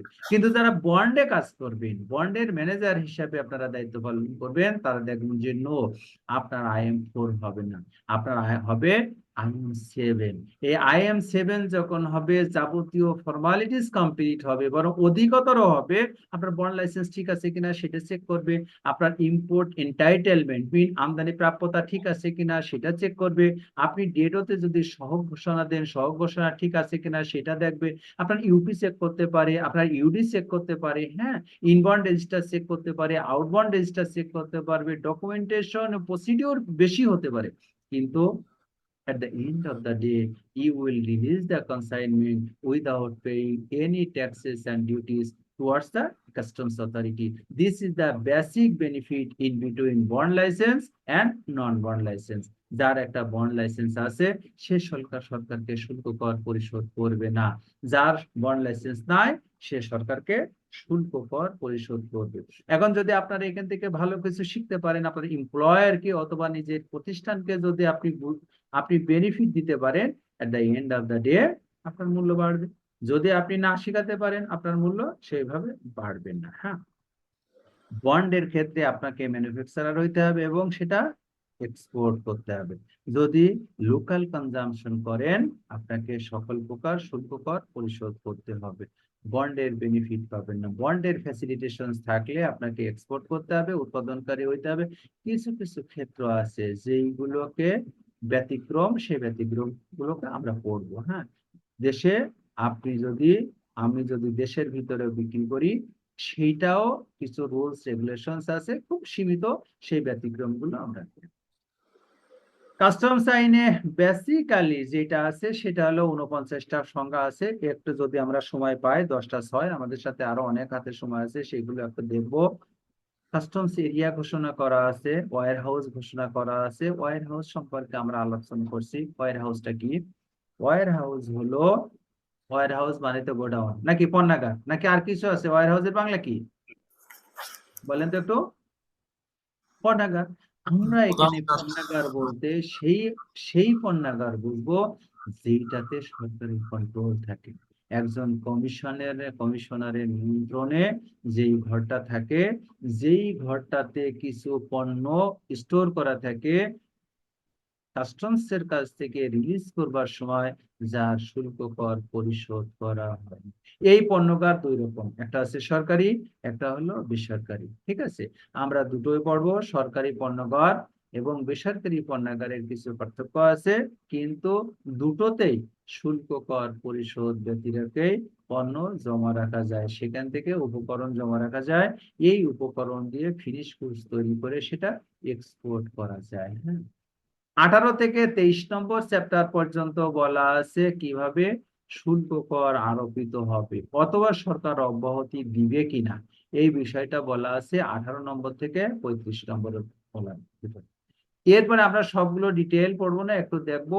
এরপরে দেখেন 35 থেকে আমরা ধাম করে 81 থেকে 97 এই বিষয়গুলো একটু দেখবো। হ্যাঁ, পরের গুলো মনে করছি আমাদের জন্য অত ইম্পর্টেন্ট নয়, সেটা হলো basic issues, declaration of the goods and clearance, পণ্যের ঘোষণা এবং ছাড়করণ।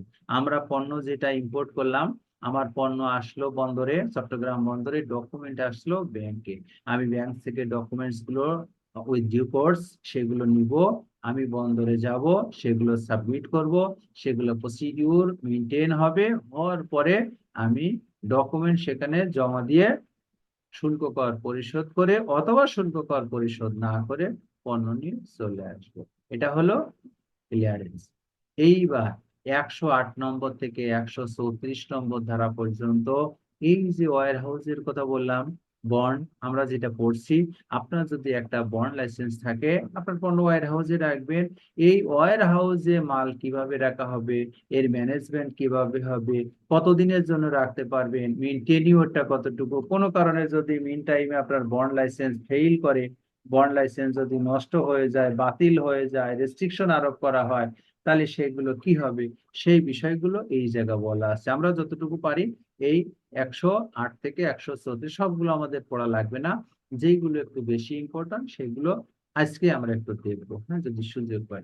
অফেন্স এবং পেনাল্টি, যদি কোনো আইন ব্যত্যয় করেন, আপনি আইন যদি পরিপালন করতে না পারেন, অমান্য করেন, আপনার জরিমানা হইতে পারে আপনার দণ্ড হইতে পারে, শাস্তি হইতে পারে, সেটা বলা আছে কোথায়? 171 নম্বর ধারায়। হ্যাঁ,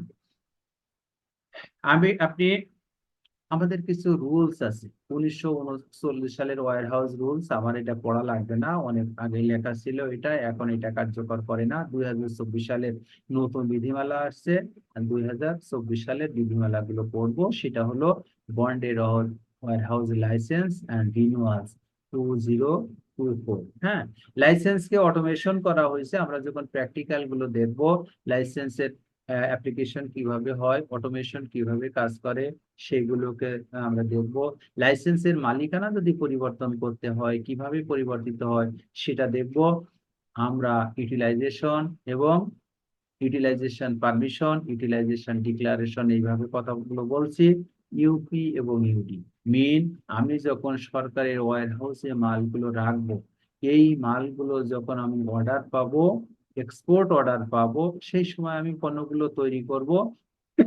কাস্টমস এর কাছ থেকে আমি যেই পণ্যগুলো যেই কাগজের মাধ্যম দিয়ে নিয়ে যাব, সেটাকে কখনো ইউপি বলি, কখনো ইউডি বলি। এটার কিছু বেসিক পার্থক্য আছে, সেটা আমরা ডিটেল পড়বো এবং দেখবো। হ্যাঁ, লিয়েন ব্যাংক কি? আমার ব্যাংকের যাবতীয় স্বত্ব ব্যাংকের কাছে বন্ধকীকৃত থাকবে এবং আমার জন্য জবাবদিহিতা করবে।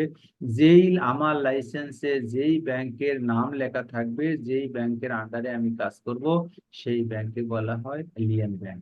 এইগুলো নিয়েও একটা আলোচনা আছে। ঠিক আছে?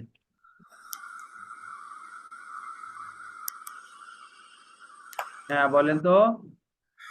স্যার এখানে আমাদের যে ওয়্যার হাউসের কথা বলা হলো, বন্ডেড ওয়্যার হাউস, সেটা ওয়্যার হাউসের যে রিনিউয়ালটা, যেটা মানে নতুন করে 1 বছর থেকে আরেক বছরে এটা স্বীকৃতিটা দেয়, এটা কি স্যার ওয়্যার হাউসের ক্যাপাসিটির উপর ডিপেন্ড করে দেয়, নাকি স্যার প্রোডাকশন ক্যাপাসিটির উপর ডিপেন্ড করে দেওয়া হয় স্যার?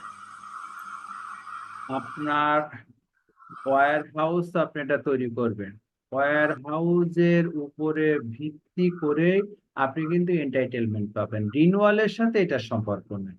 রিনুয়ালের সাথে সম্পর্ক ওয়্যার হাউস আছে। ওয়্যার হাউস যদি সরকারি হয়, তাহলে তো এটা রিনুয়ালের দরকার নাই। ওয়্যার হাউস যদি বেসরকারি হয়, আপনি যদি লাইসেন্স নেন, তাহলে সেটা রিনুয়াল হবে। হ্যাঁ, রিনুয়াল হবে। এটা এখন বলতে দেন। ওয়্যার হাউস কিভাবে, ওয়্যার হাউসের সাথে প্রাপ্যতা কিভাবে নির্ধারণ হবে, ফর্মুলা আছে। একেবারে অঙ্ক করে ফর্মুলা করে দেওয়া আছে, আমরা অঙ্ক করে দেখাবো।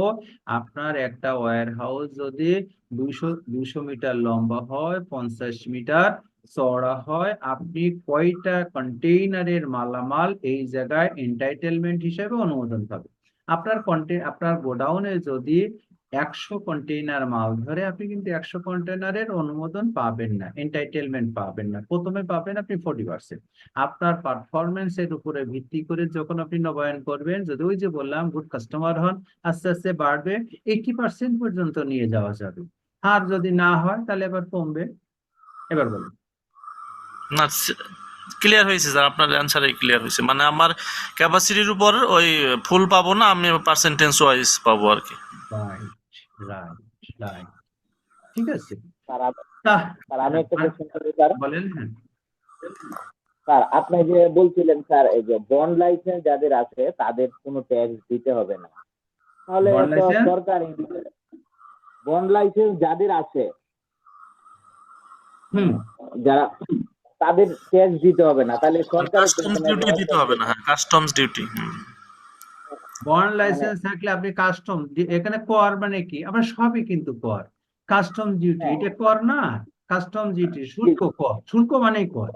হ্যাঁ, আপনার রেগুলেটরি ডিউটি ও কর। হ্যাঁ, আপনার সাপ্লিমেন্টারি ডিউটি এ কর।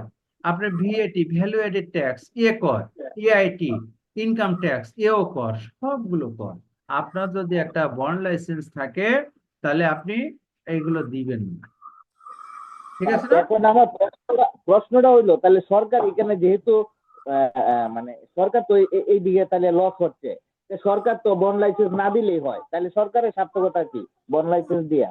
বন্ড লাইসেন্স তো এক্সপোর্ট করলে তাদের দিবে, এক্সপোর্ট না করলে বলেন, ওনাকে একটু বলেন। হ্যাঁ, বন্ড লাইসেন্স হচ্ছে যাদেরকে এক্সপোর্ট করবে, কারণ এক্সপোর্ট করলে তো গভর্নমেন্ট আবার রেভিনিউ পাবে না, এর জন্য দেবে। এক্সপোর্ট না করলে তো আর বন্ড লাইসেন্স দেবে না।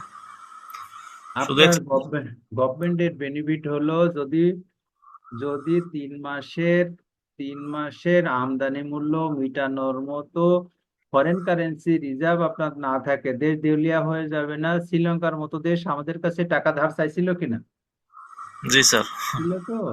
এই জন্য গভর্নমেন্ট সবসময় কি করে, এক্সপোর্টকে ফ্যাসিলিটেট করার চেষ্টা করে, ইনওয়ার্ড রেমিটেন্সকে ফ্যাসিলিটেট করে। হ্যাঁ, এখন আপনি যে পণ্যগুলো আনবেন ফরেন কারেন্সি দিয়ে আনছেন, ডেফিনেটলি ভ্যালু এডিশন হবে। $70 দিয়ে যে মাল আনবেন আপনি $100 বিক্রি করবেন।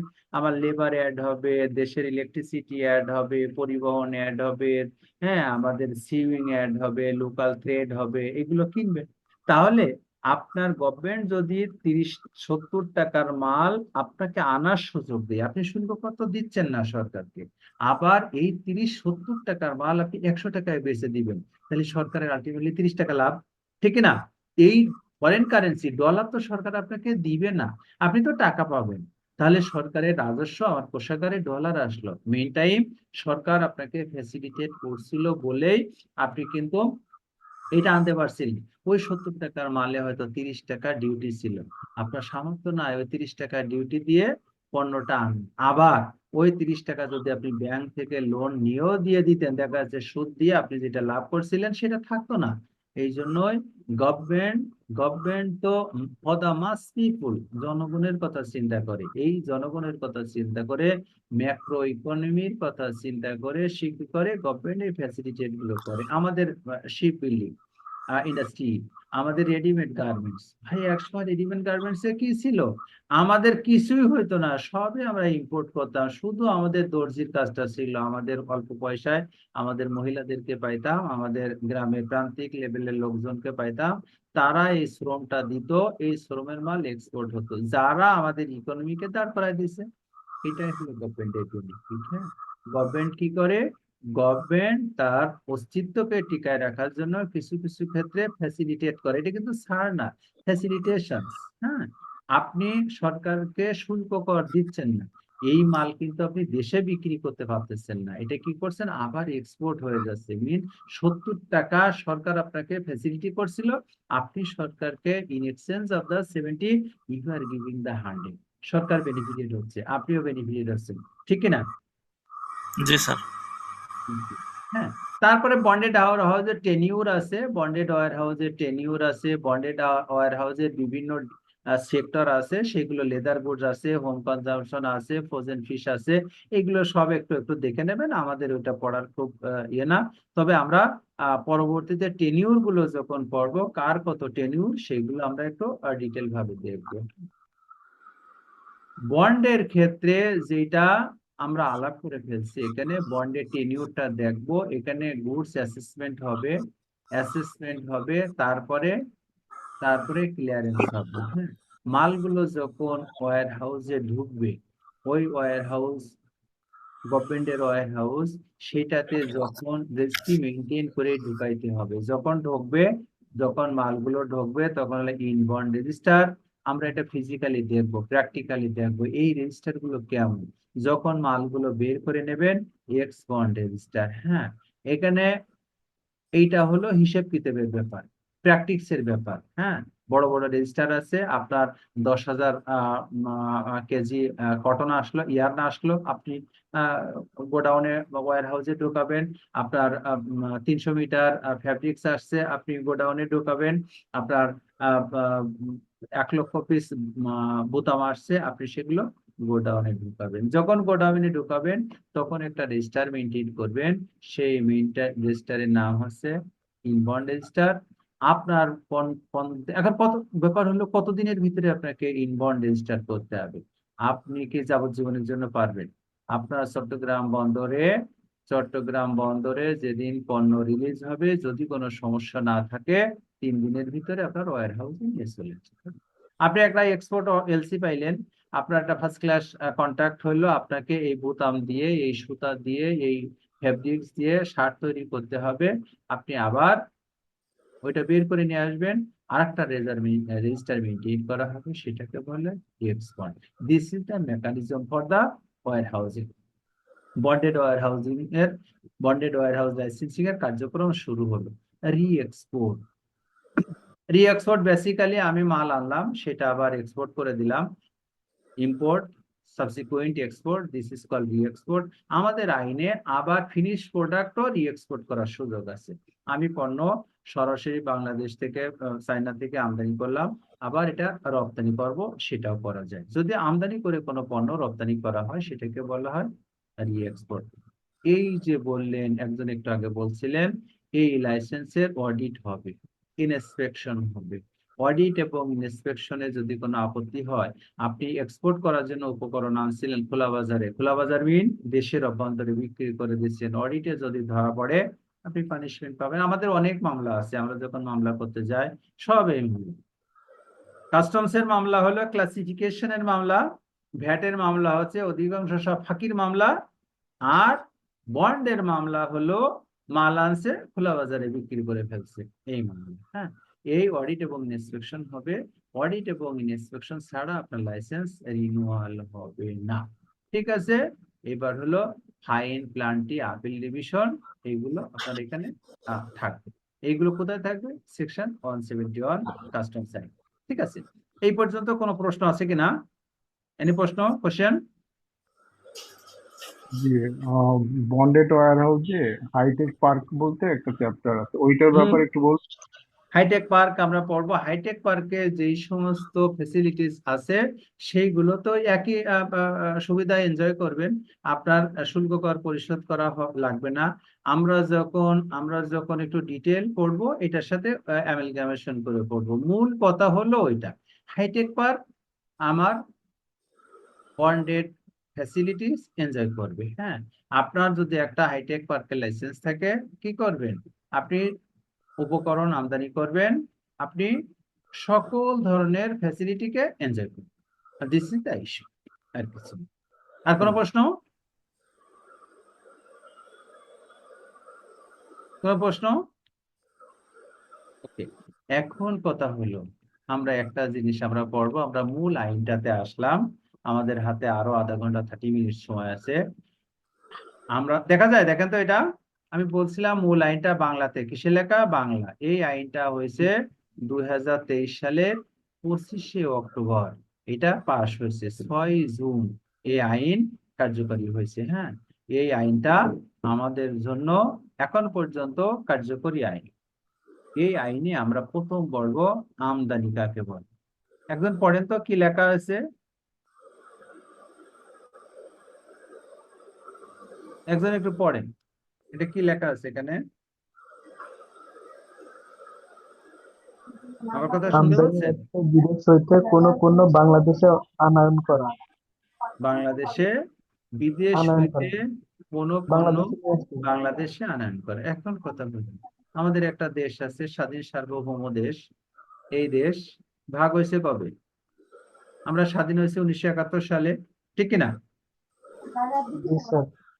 কিন্তু আমাদের দেশ কিন্তু 71 সালে স্বাধীন হয়েছে, ঠিক আছে, কিন্তু আরেকটা ভাগ আমাদের হয়েছিল 1947।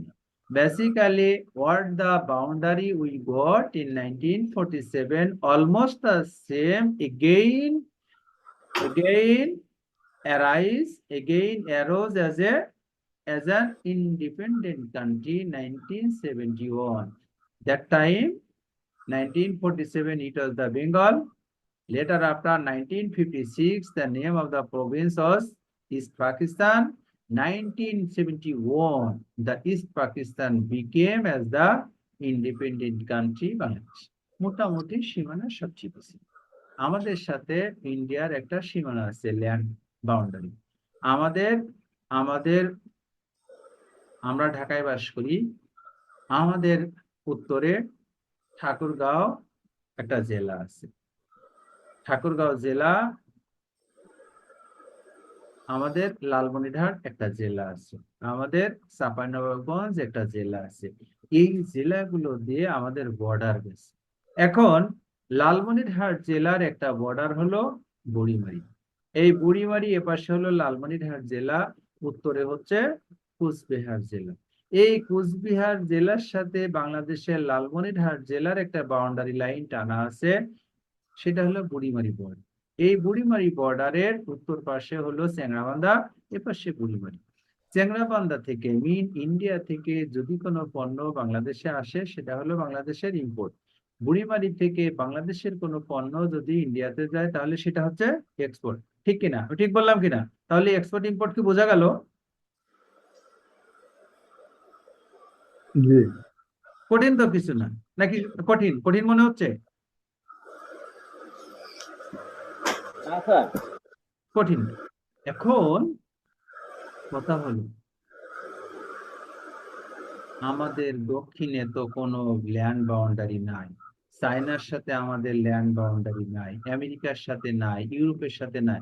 তাদের সাথে তো আমাদের আমদানি রপ্তানি হচ্ছে। তাহলে এই জায়গাগুলোতে আমদানি কিভাবে হলো, আমরা কিভাবে ডিটারমাইন করব? প্রশ্ন না? আমরা পড়ছি আগে, যারা আছেন খোঁজে বলেন তো একজন একটু।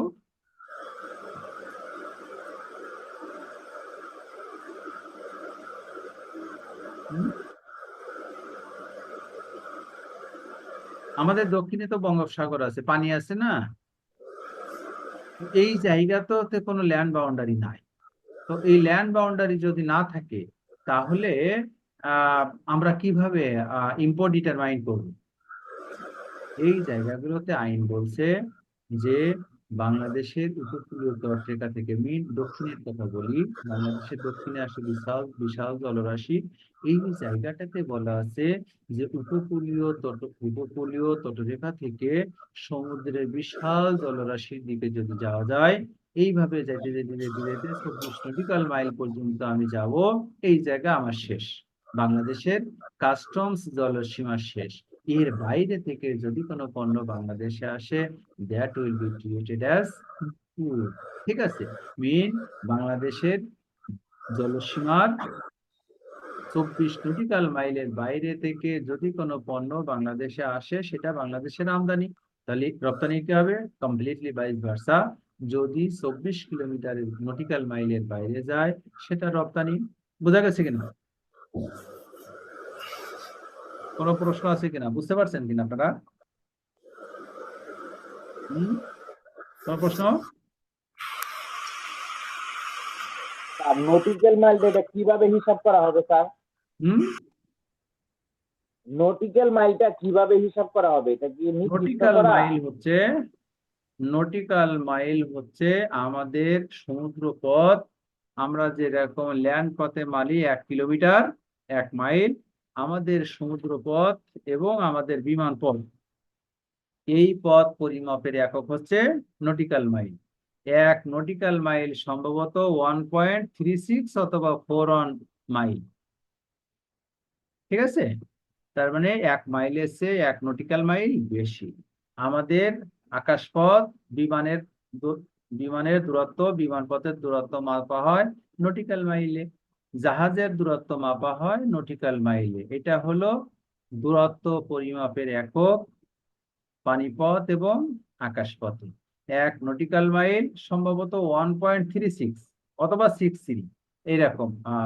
আপনারা একটু ইয়েতে দেখে নিতে পারেন, গুগলে দেখে নিতে পারেন। দেখেন তো কত, সম্ভবত 1.63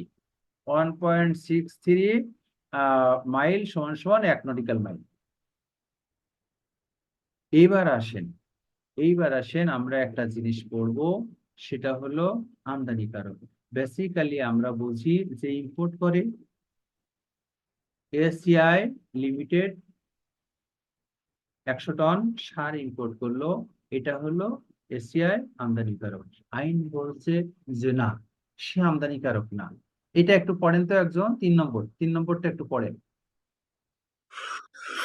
আমদানি করে এই এই অর্থ এইরূপ কোন ব্যক্তি যিনি স্বয়ং বা যাহার পক্ষে কোনো পণ্য আমদানি করা হয় এবং উক্ত পণ্য আমদানির সময় হইতে কাস্টমস আনুষ্ঠানিকতা সমাপ্তির পূর্ব পর্যন্ত উহার মালিক বা দখলের অধিকার স্বার্থ রহিয়াছে, এরূপ প্রাপক বা ব্যক্তি ইহার অন্তর্ভুক্ত হইবে। এরূপ প্রাপক মিন কনসাইনি বা ব্যক্তি ওর অন্তর্ভুক্ত হবে। এই যে আপনারা পড়লেন, একটা পড়লে আপনারা একটু চাঙ্গা থাকেন, আমরা বললাম রিসিপ্রোকাল হবে কথাবার্তা গুলো। তার মানে হলো কি, ব্যাংক আমদানিকারক হইতে পারে, শিপিং লাইন আমদানিকারক হইতে পারে, কাস্টমস আনুষ্ঠানিকতা সম্পন্ন করে এমন কোন লোক আমদানিকারক হইতে পারে। আপনি একটা পণ্য ইম্পোর্ট করলেন, ইম্পোর্ট করার সময় এই ড্রাইভার কার থাকে? ব্যাংকেরও থাকে না? আপনি ডকুমেন্টসটা নিলেন না, ইম্পোর্টার হারায় গেল, যেই মাল আনছিল $10,000 কনসাইনমেন্ট ইম্পোর্ট করছে, সে ধরছিল আমি $10,000 ইম্পোর্ট করব, $500 লাভ হবে, হ্যাঁ, 10,500। হঠাৎ করে সেটার মালের দাম হয়ে গেল $7,000। এসিআই হাওয়া, খুঁজে পাওয়া যাচ্ছে না, তখন কি হবে? ইসলামী ব্যাংক এলসিটা করে দিছিল। ইসলামী ব্যাংক তো বলতে পারবে না যে ভাই আমার ইম্পোর্টার নাই, আমি কি করব? কারণ হলো letter of credit is the bankers undertaking to make the payment. Letter of ক্রেডিটের অর্থ হলো ব্যাংকের আন্ডারটেকিং। ব্যাংক নিঃশর্ত গ্যারান্টি প্রদান করবে, তুমি যদি ভালোভাবে ডকুমেন্টস দাও আমি তোমাকে ভালোভাবে টাকা পরিশোধ করব, মূল্য পরিশোধ করব, হ্যাঁ। এই জন্যই ব্যাংক আমদানিকারক, এই জন্য কাস্টমস অথরিটি আমদানিকারক, হ্যাঁ।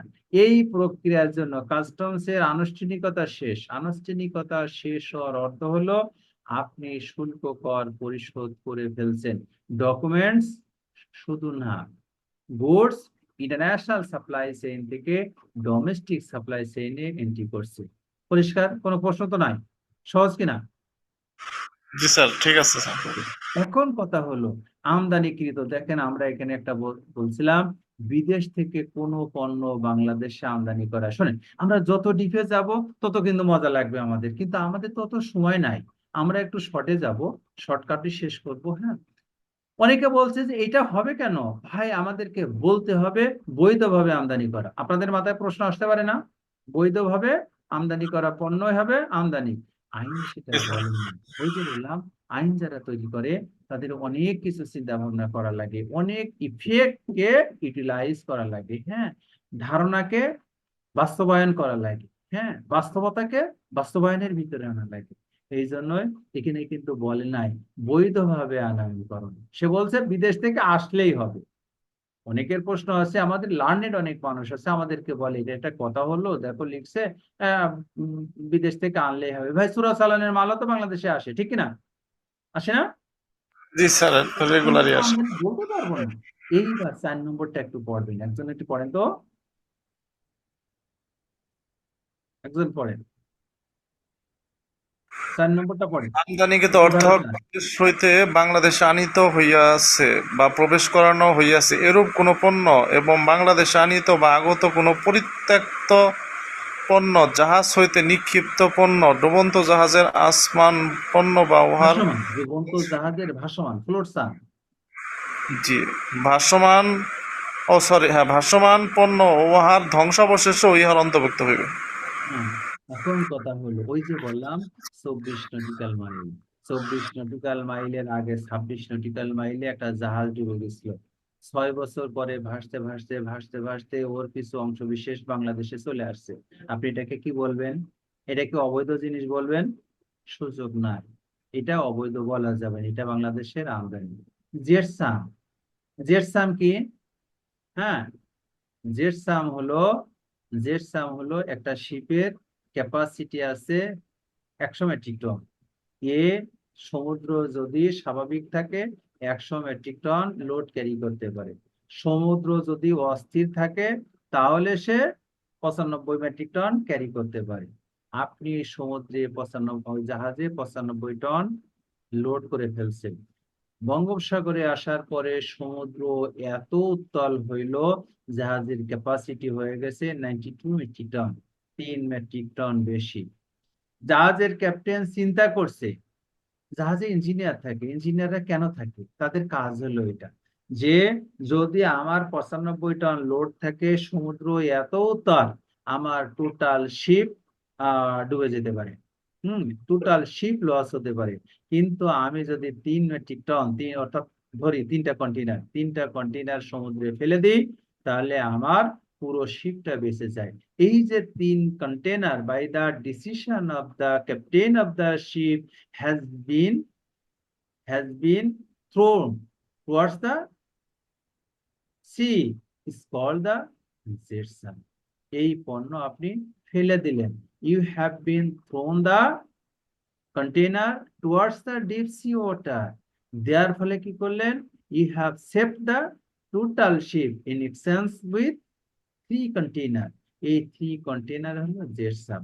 এখন এই জেটসাম পণ্য আপনি হয়তো 27 নটিক্যাল মাইল দূরে ফেলে দিয়েছিলেন, এই 2 বছর পর ভাসতে ভাসতে ভাসতে ভাসতে ভাসতে ভাসতে বাংলাদেশে চলে আসলো, হয়তো তখনও তার লোহা ছিল, কিছু হয় না, মাল ভালো আছে, এটাকেও বাংলাদেশের ইম্পোর্ট হিসাবে বিবেচিত হবে। এই জন্য বলা হয় যে দেশের বাইরে থেকে যে পণ্য আসবে সেটা ইম্পোর্ট।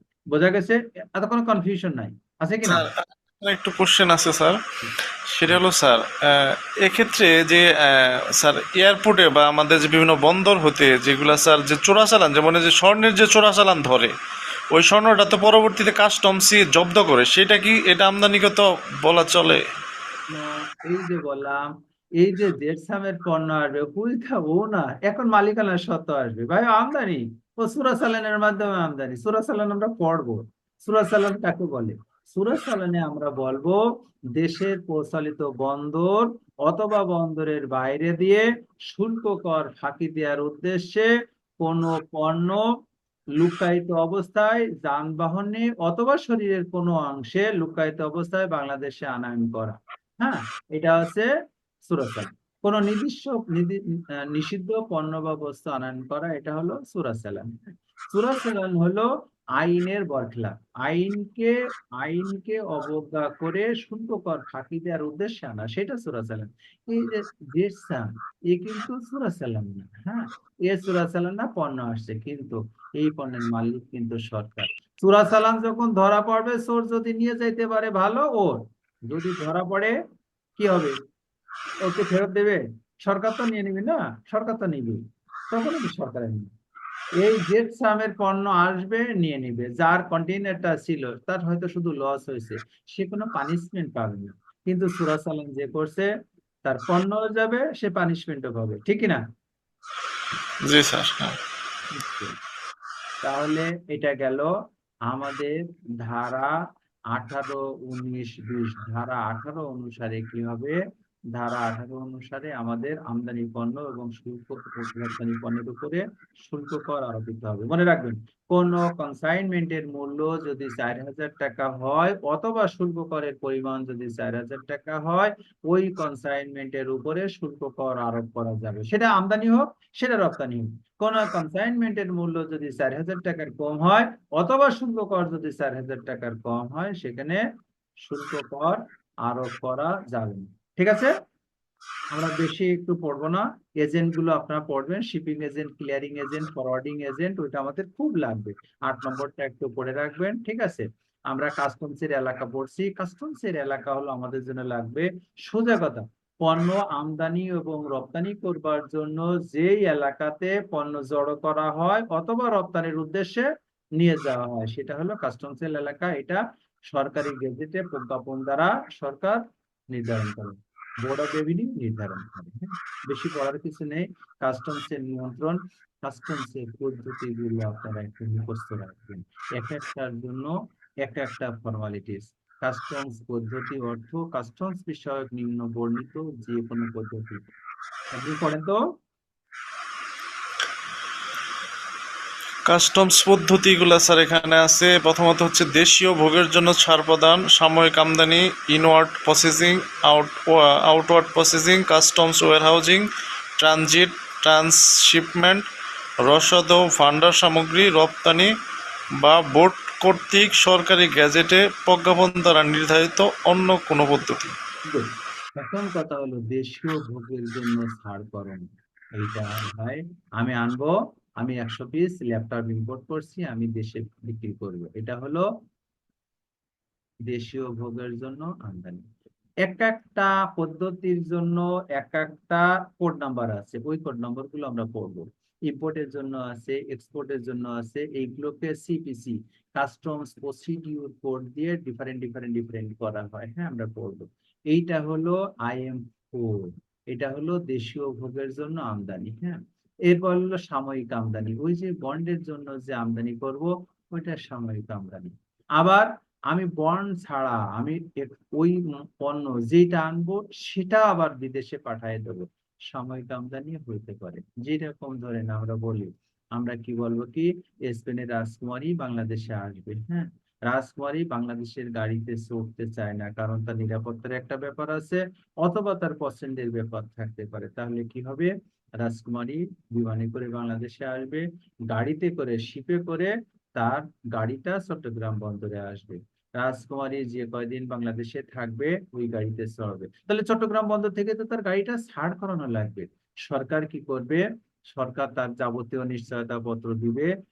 এই গাড়ি চট্টগ্রাম বন্দর থেকে ছাড়করণের জন্য কোনো শুল্ক কর রাজকুমারীর পক্ষে অথবা রাজকুমারী নিজে পরিশোধ করবে না। এটা ব্যাংক গ্যারান্টি দেওয়া হবে, দিয়ে ওই গাড়ি ছাড়করণ করা হবে, রাজকুমারী বাংলাদেশে থাকবে, রাজকুমারী বাংলাদেশে চলে যাবে, গাড়িটা আবার বাংলাদেশ থেকে ওই স্পেনে চলে যাবে, ফ্রান্সে চলে যাবে।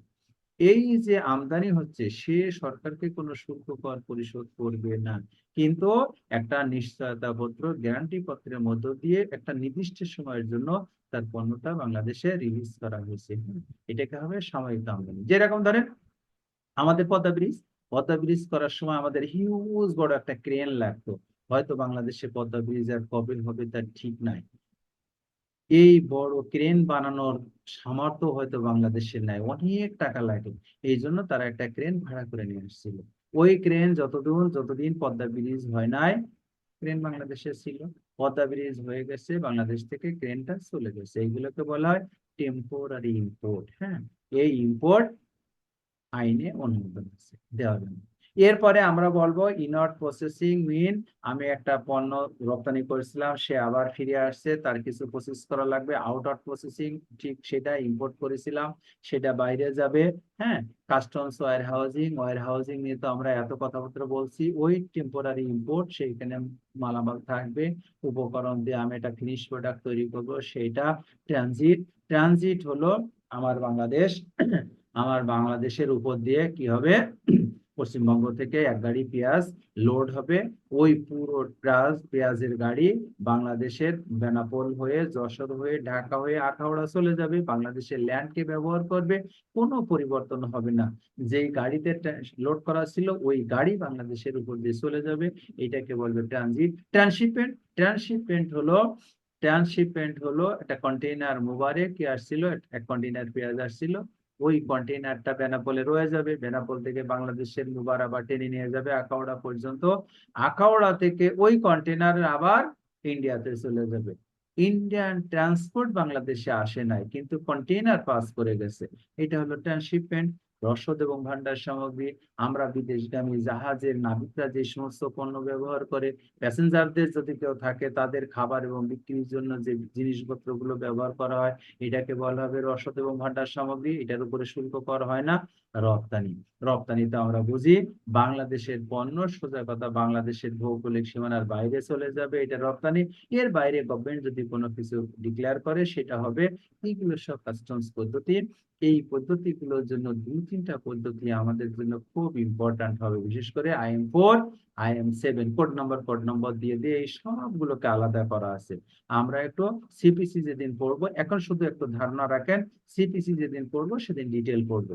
কোনো প্রশ্ন আছে কিনা? এই একটু দ্রুত বলছি, আপনারা বুঝতে পেরেছেন কিনা এটা জি কাস্টমস বুঝতে পদ্ধতি? পেরেছি। জি, আমার একটা কোশ্চেন আছে, সেটা হচ্ছে বলেন। জেড স্যাম নিয়ে। হুম, জেড স্যাম এর ব্যাপারে একটা কোশ্চেন আছে। কোনটা কিসের? জেড স্যাম, আমি বুঝি না, আবার জেড একটু বলেন। জেড স্যাম এর ব্যাপারে কোশ্চেন আছে। হ্যাঁ বলেন। সেটা হচ্ছে যে কোনো কন্টেনার যদি ফেলে দেওয়া হয়, তাহলে যার কন্টেনার ফেলে দেওয়া হচ্ছে তাকে কি কোনো ক্ষতিপূরণ দেওয়ার ব্যবস্থা আছে ওই হ্যাঁ যার? হ্যাঁ হ্যাঁ হ্যাঁ, ইন্স্যুরেন্স পাবেন। আপনারা তো ইন্স্যুরেন্স কাভারেজ দিবেন না, আইন বলা আছে শিপিং লাইন কতটুকু দেবে, ইন্স্যুরেন্স কোম্পানি কতটুকু দেবে। এই জন্য তো প্রত্যেকটা আমাদের ইন্স্যুরেন্স ম্যান্ডেটরি। আমাদের ইম্পোর্টে ইন্স্যুরেন্স ম্যান্ডেটরি কেন? ইন্স্যুরেন্স তো ওই জন্য, প্রথমত যদি কোনো মাল লস হয়, হারায় যায়, চুরি হয়, ধ্বংস হয়, ডুবে যায়, আপনি যেই পরিমাণ ইন্স্যুরেন্স কাভার দিবেন ওই পরিমাণ বেনিফিট আপনি পাবেন।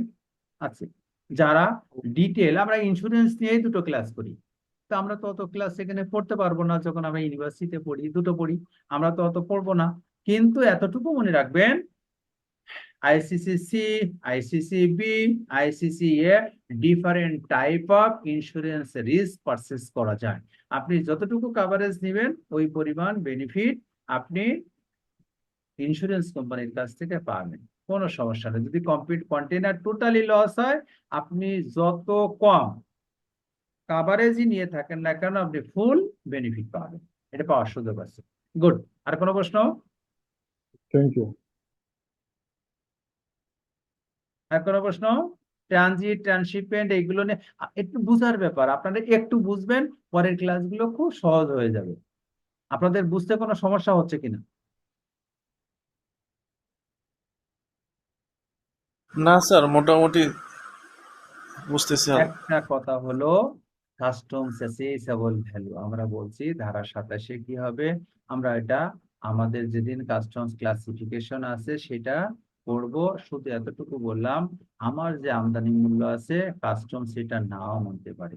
কাস্টমস এর নিজস্ব একটা পদ্ধতি আছে, সেই পদ্ধতিতে সে পণ্যের মূল্য নির্ধারণ করবে, যেটাকে বলা হবে অ্যাসেসেবল ভ্যালু।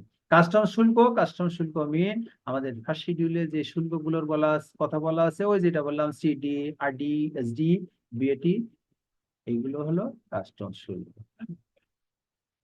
এই যে সূরা সালাম নিয়ে আমি আলাপ করে ফেলছি 24-এ। সোজা কথা হলো শুল্ক কর ফাঁকি দেওয়ার উদ্দেশ্যে প্রচলিত বন্দরের বাইরে দিয়ে কোনো পরিবহনে অথবা শরীরের অভ্যন্তরে লুক্কায়িত অবস্থায় কোনো পণ্য আনয়ন করা, কোনো অবৈধ নিষিদ্ধ পণ্য বাংলাদেশে আনয়ন করা, এটা হলো সোর্সিং।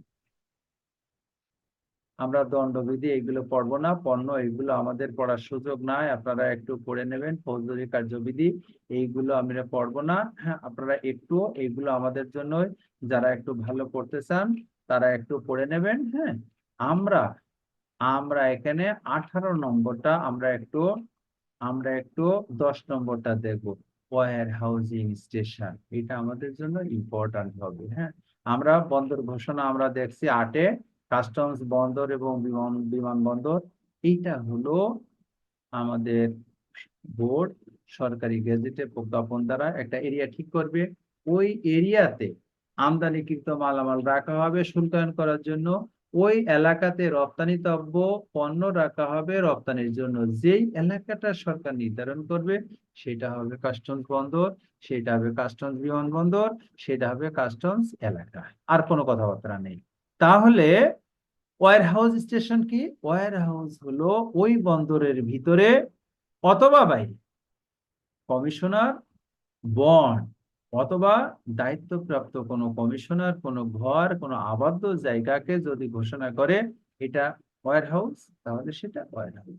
এখন বন্দরে মালামাল ধরলো না, আমার বাইরে রাখার দরকার, তাহলে কমিশনার বন্ড লাইসেন্স দিতে পারে। ওই যে লাইসেন্স দিবে ওইটা হবে প্রাইভেট ওয়্যার হাউসের লাইসেন্স। হ্যাঁ, বেসরকারি ওয়্যার হাউসের লাইসেন্স প্রদান, এটা হবে। তাহলে 10, 11, 12 এই তিনটা আমাদের একটু মাথার ভিতরে রাখতে হবে। হ্যাঁ, এখন কথা হলো সব বলছি, এই আইনের সকল হিসাব কিতাব হবে ইলেকট্রনিক বেসড রাখতে হবে, এর বেশি পড়ার দরকার নেই। এখন নিষিদ্ধ পণ্য আপনারা মুখস্থ করবেন, ওইটা টাইম টু টাইম এই আইনে পড়ার দরকার নেই। আমাদের আমদানি নীতি আদেশ এবং রপ্তানি নীতি আদেশ সময়ে সময়ে কোনটা নিষিদ্ধ পণ্য, কোনটা শর্তযুক্ত আমদানি পণ্য সেটা ঘোষণা করে, ওইটা আমাদের পড়ার দরকার নেই। এইবার আমরা পড়বো যে 18 পড়ছিলাম শুল্কায়নযোগ্য পণ্য।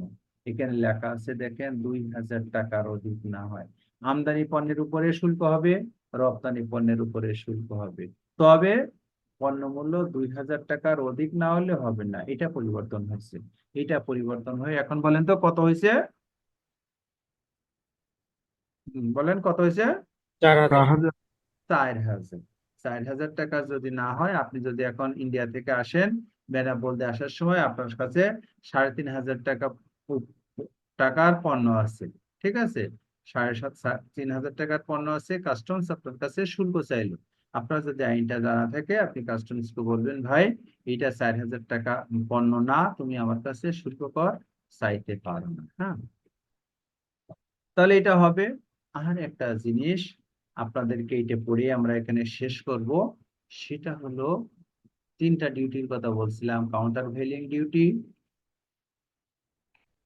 একটা হলো এন্টি ডাম্পিং ডিউটি, আর একটা হলো সেফগার্ড ডিউটি। ধারা 23-এ বলা আছে সেফগার্ড ডিউটি। এইগুলো সম্পর্কে ধারণা আছে আপনাদের? কেউ একটু বলেন তো, কারো কোনো ধারণা আছে কিনা?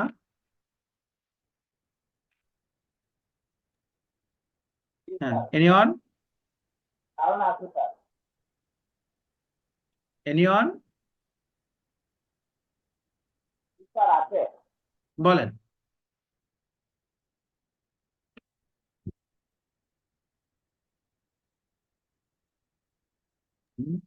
Sir anyone? কোনটা বলবো?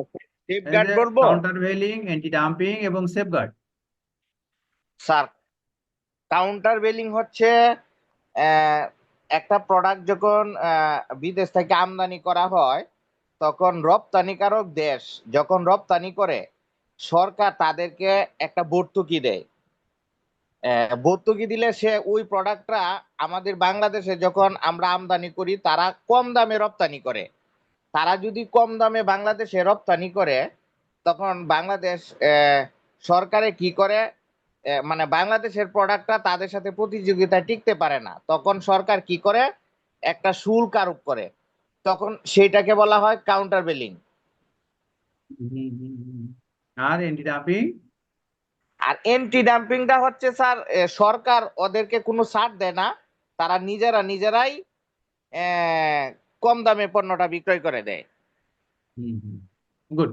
এখন কথা হলো যে এন্টি ডাম্পিং যদি আমরা বলি, এন্টি ডাম্পিং এর অর্থ ভাগাড়। এন্টি হলো বিপরীত। যখন কোনো পণ্য কম দামে বিক্রি হয়, একটা পণ্য বাংলাদেশে ওয়ালটন কি করে, ল্যাপটপ তৈরি করে, হ্যাঁ, ইন্ডিয়াতে, হ্যাঁ, ইন্ডিয়াতে ইয়ন কোম্পানির ল্যাপটপের ফ্যাক্টরি আছে। তারা দেখলো যে ইয়নের ল্যাপটপ ইন্ডিয়াতে 10,000 টাকা বিক্রি হয়।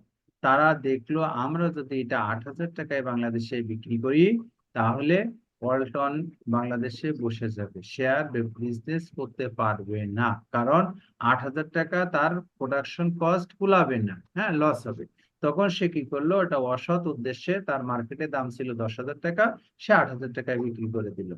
এই যে বিক্রি করে দিল 10,000 টাকার মাল 8,000 টাকা, তাহলে কি করলো, সে 2,000 টাকা কম দামে বিক্রি করলো। এরপরে এই যে 2,000 টাকা কম দামে বিক্রি করলো, ওয়ালটন দেখলো তো সর্বনাশ, আমি তো টিকতে পারছি না, 2,000 টাকা কেন কম হইলো। ওয়ালটন দেখলো যে রিয়েল প্রাইস ইন্ডিয়াতে আছে 10,000, 8,000 টাকা বিক্রি করছে। তখন সে বাংলাদেশ ট্যারিফ কমিশনে একটা অ্যাপ্লিকেশন করলো। ট্যারিফ কমিশন যাচাই বাছাই করে দেখলো যে yes, what the claim or the allegations duly brought by the Walton correct. তখন বাংলাদেশ ট্যারিফ কমিশন 2,000 টাকা ডিউটি আরোপ করতে পারে। এই 2,000 টাকা ডিউটি, ওই যে তারা 2,000 টাকা কম দামে বেচছে, এইটা হবে অ্যান্টি ডাম্পিং ডিউটি। বোঝা গেছে পরিষ্কার সহজে? কোনো সন্দেহ নাই তো? সবাই বুঝছে কিনা? হুম, কথা বলেন, কথা বলেন, বুঝতে পারছেন কিনা? কোনো প্রশ্ন? হ্যাঁ, yes, sir. আর ঠিক সেম ঘটনা, সেটা হলো যে যদি সরকার ভর্তুকি দেয়, যেরকম ধরেন বাংলাদেশের হাইড্রোজেন পারঅক্সাইডের উপরে, বাংলাদেশের জুট গুডসের উপরে, বাংলাদেশের আমাদের কিছু এসেনশিয়াল কমোডিটিস এর উপরে ইন্ডিয়াতে অ্যান্টি ডাম্পিং ডিউটি আছে, হ্যাঁ, অ্যান্টি ডাম্পিং ডিউটি আছে, আরোপ করতে পারে তারা। বাংলাদেশ কি করে, বাংলাদেশ জামদানি শাড়িতে 20% ইনসেন্টিভ দেয়। মিন, আপনি যদি একটা জামদানি শাড়ি 10,000 টাকা বিক্রি করেন, তাহলে 2,000 টাকা সরকারের কাছ থেকে পাবেন। আপনি এটা 9,000 টাকায় বেচে দিলেন, তারপরে তো 2,000 টাকা পাইলে 1,000 টাকা লাভ হয়। এই যে 2,000 টাকা 1,000 টাকা কমে বেচলেন, এই সময় ইন্ডিয়ান গভর্নমেন্ট 1,000 টাকা কর আরোপ করতে পারে। এটা হলো কাউন্টার ভেলিং। আর সেফগার্ড হলো একটা সেক্টর। ইন্ডিয়াতে এত পরিমাণ টিস্যু তৈরি করা হয়েছে, যেই টিস্যু বাংলাদেশে বিক্রি করার ফলে বাংলাদেশের টিস্যু সেক্টর ধ্বংস হয়ে যাচ্ছে। তখন টিস্যু সেক্টরকে ধ্বংস, সেভ করবার জন্য সরকার শুধু টিস্যুর উপরে ট্যাক্স আরোপ করতে পারে একটা পণ্যকে সেভ দেওয়ার জন্য। এই জন্য এটার নাম হচ্ছে সেফগার্ড ডিউটি। আমরা এই পর্যন্ত পড়বো।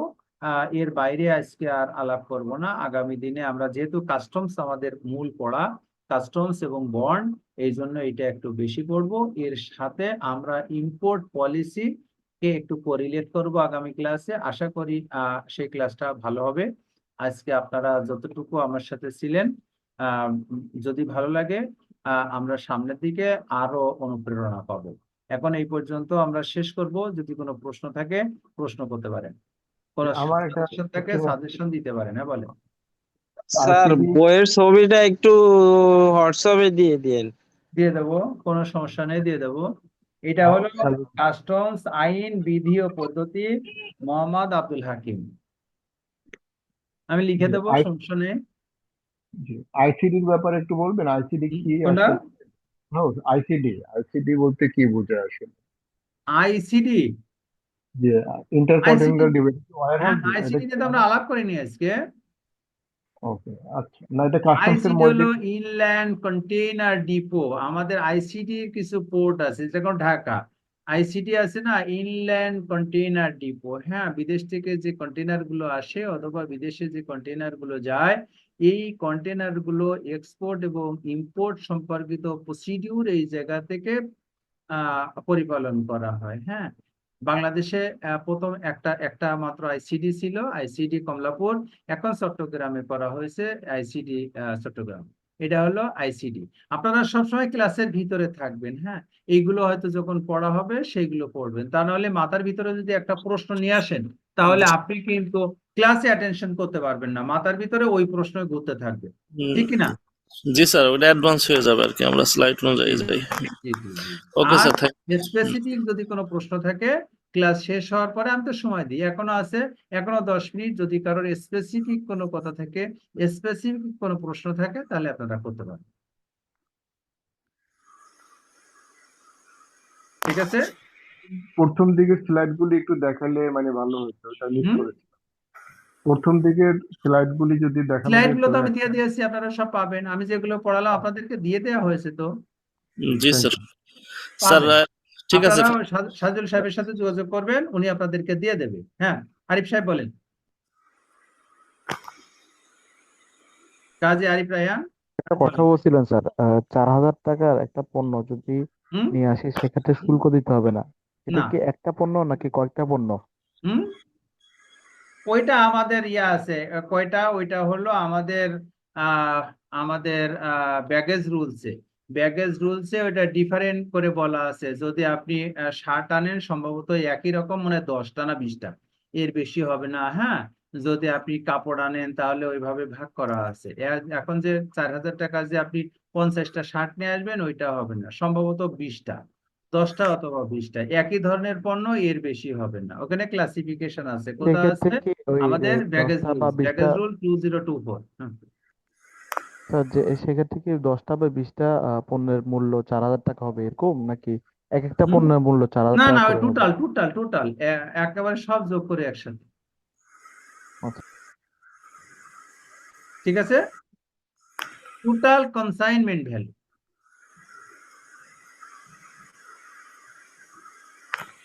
আর কোনো প্রশ্ন? ওকে স্যার, আজকে মনে হয় স্যার। তাহলে আমরা শেষ করি। সবাই ভালো থাকবেন। আল্লাহ হাফেজ। জি sir, thank you. Thank you. Thank you. Thank you.